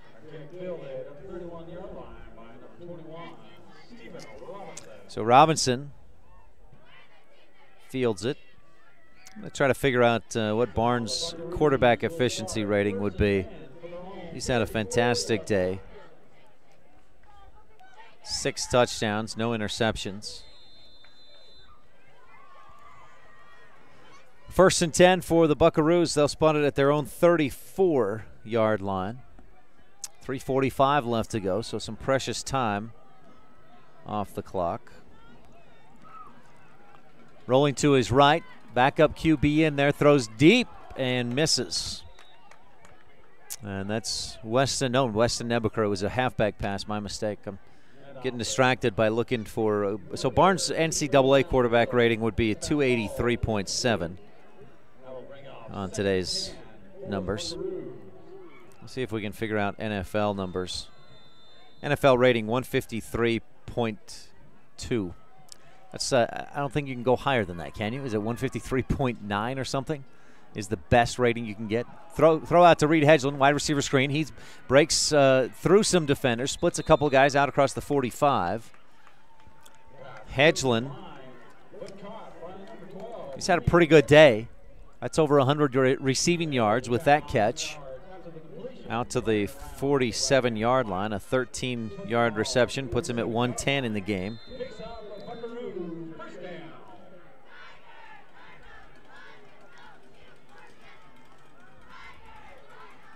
Quick throw out to Nebuchadnezzar right side. He fights his way across the 50 and into Milford territory. He's drug out of bounds. They'll spot it right at the 50, so a 3-yard gain.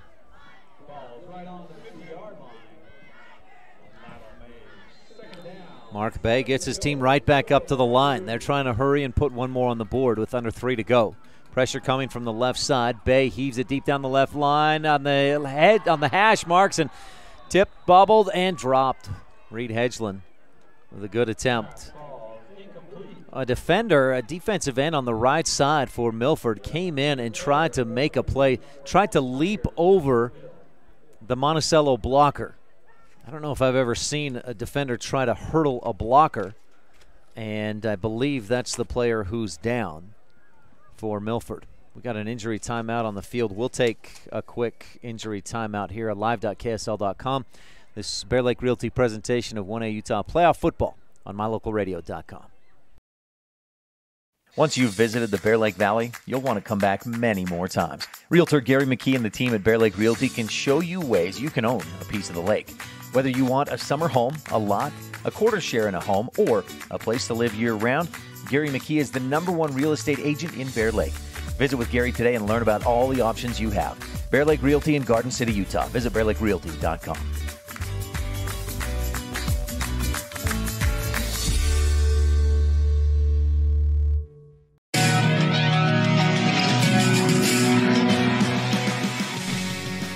Freshman Cotton Davis was the man down. Good to see him get up, walk off the field on his own power, and we'll hope that he's all right.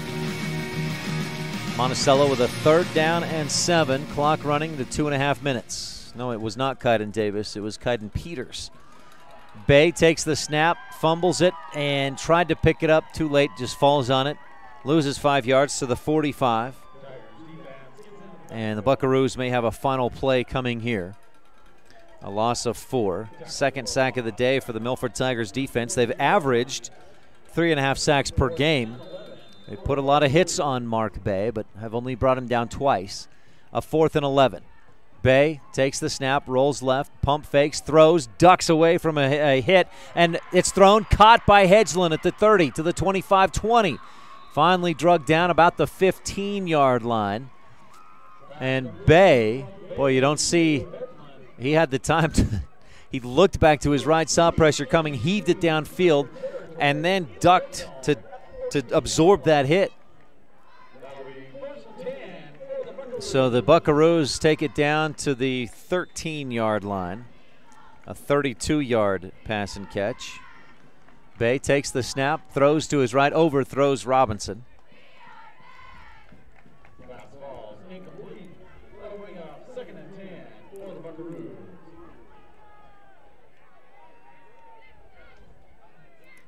Bay now 19 of 40.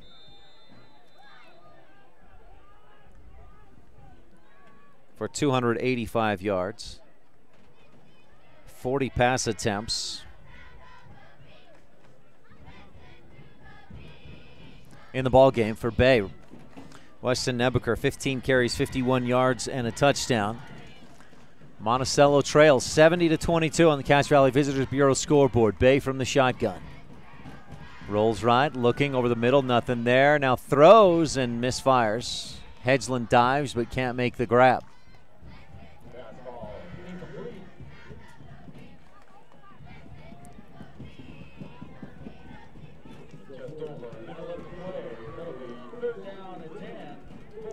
Brings up a 3rd and 10. Clock stopped for a moment just to get the ball back set.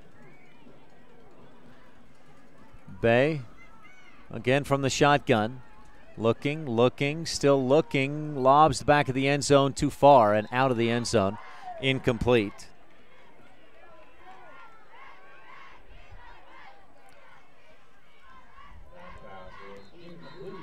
.3 seconds to go, and it looks like Monticello uses a timeout.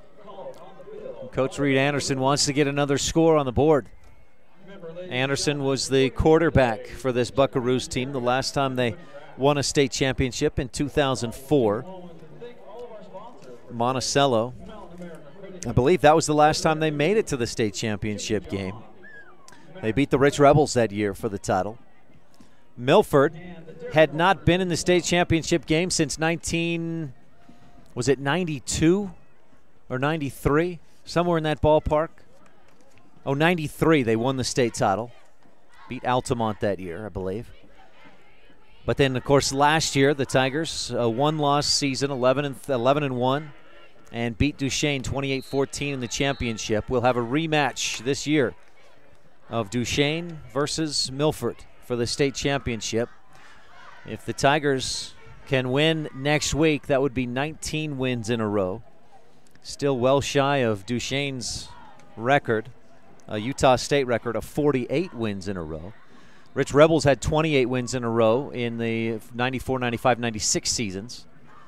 Bay back to throw on a 4th and 10. Over the middle into the end zone, knocked away, incomplete. And the Milford Tigers can now just take a knee and finish this one out. Bay will finish 20 of 43, 285 yards, 2 touchdowns and a pick. Not a bad day for Mark Bay, but when your opponent scores 70 points, not bad. Doesn't quite cut it, unfortunately, for Monticello and the Buckaroos. They ran into a team that, boy, this Milford team is so good offensively. And when you have a guy that has an almost perfect day in Bryson Barnes, 15 of 21, 295 yards, 6 touchdowns, plus a receiving touchdown and a rushing touchdown with 131 yards on the ground. Barnes finishes with 426 yards of offense in this game. That's tough to compete with.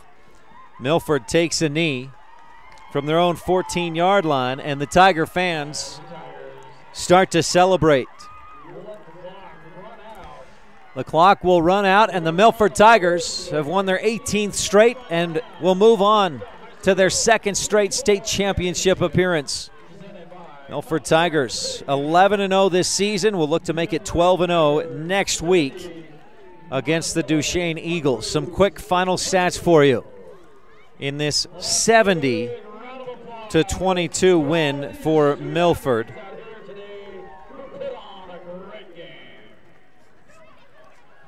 Bryson Barnes, as I just mentioned, 15 of 22, 295 yards, 6 touchdowns, plus a 9-yard receiving touchdown and 15 carries, 131 yards, and a touchdown. He threw 6 through the air, caught 1, ran for 1. Brett Beebe, 8 carries, 89 yards. Gage Griffith, 6 carries, 33 yards. Paxton Henry, 8 receptions, 161 yards, and 4 touchdowns on the day. Jarrett Sullivan caught a touchdown. Carson Wunderlich caught a touchdown. Paxton Henry also threw that 1 touchdown to Bryson Barnes. The Monticello Buckaroos, Mark Bay, 20 of 43, 285 yards, 2 touchdowns, 1 pick. Weston Nebaker finishes 15 carries, 51 yards, goes for 1,353 yards on the season and 17 touchdowns. A lot of years, that would be 1A Player of the Year caliber type performance from Weston Nebaker. Reed Hedgeland, 5 carries, 110 yards. Stephen Robinson, excuse me, I said carries. Reed Hedgeland, 5 receptions, 110 yards. Stephen Robinson, 6 receptions, 98 yards. And I had Matt Bay with 4 receptions, 56 yards, and 2 touchdowns on the day. Again, tough loss for the Monticello Buckaroos. Our congratulations goes out to the Milford Tigers. On to the state championship for a 2nd consecutive year. They'll face Duchesne next week at Weber State University. Our pregame coverage here on mylocalradio.com and live.ksl.com starts at 1 o'clock. Kickoff scheduled for 1:30 in Ogden next Saturday afternoon. It'll be Duchesne against the Milford Tigers. Our scoreboard today has been brought to you by Cache Valley Visitors Bureau. Explore Logan. Visit explorelogan.com for great food, historic lodging, incredible entertainment, fantastic family fun, outdoor recreation, and more. And our broadcast today has been brought to you by Bear Lake Realty. If you're looking for realty in the Bear Lake area, visit bearlakerealty.com or call 435-946-8888. Work with Gary and Amber McKee in Garden City and work with the best at Bear Lake Realty. Visit bearlakerealty.com. We thank you for tuning in. Duchesne with a 15-7 win in triple overtime over Parowan, and Milford with a 70-22 win over Monticello in regulation. Thank goodness for this. That one didn't need to go any longer. 70-22 Milford with the win. We thank you for tuning in to this Bear Lake Realty presentation of 1A Utah playoff football on mylocalradio.com.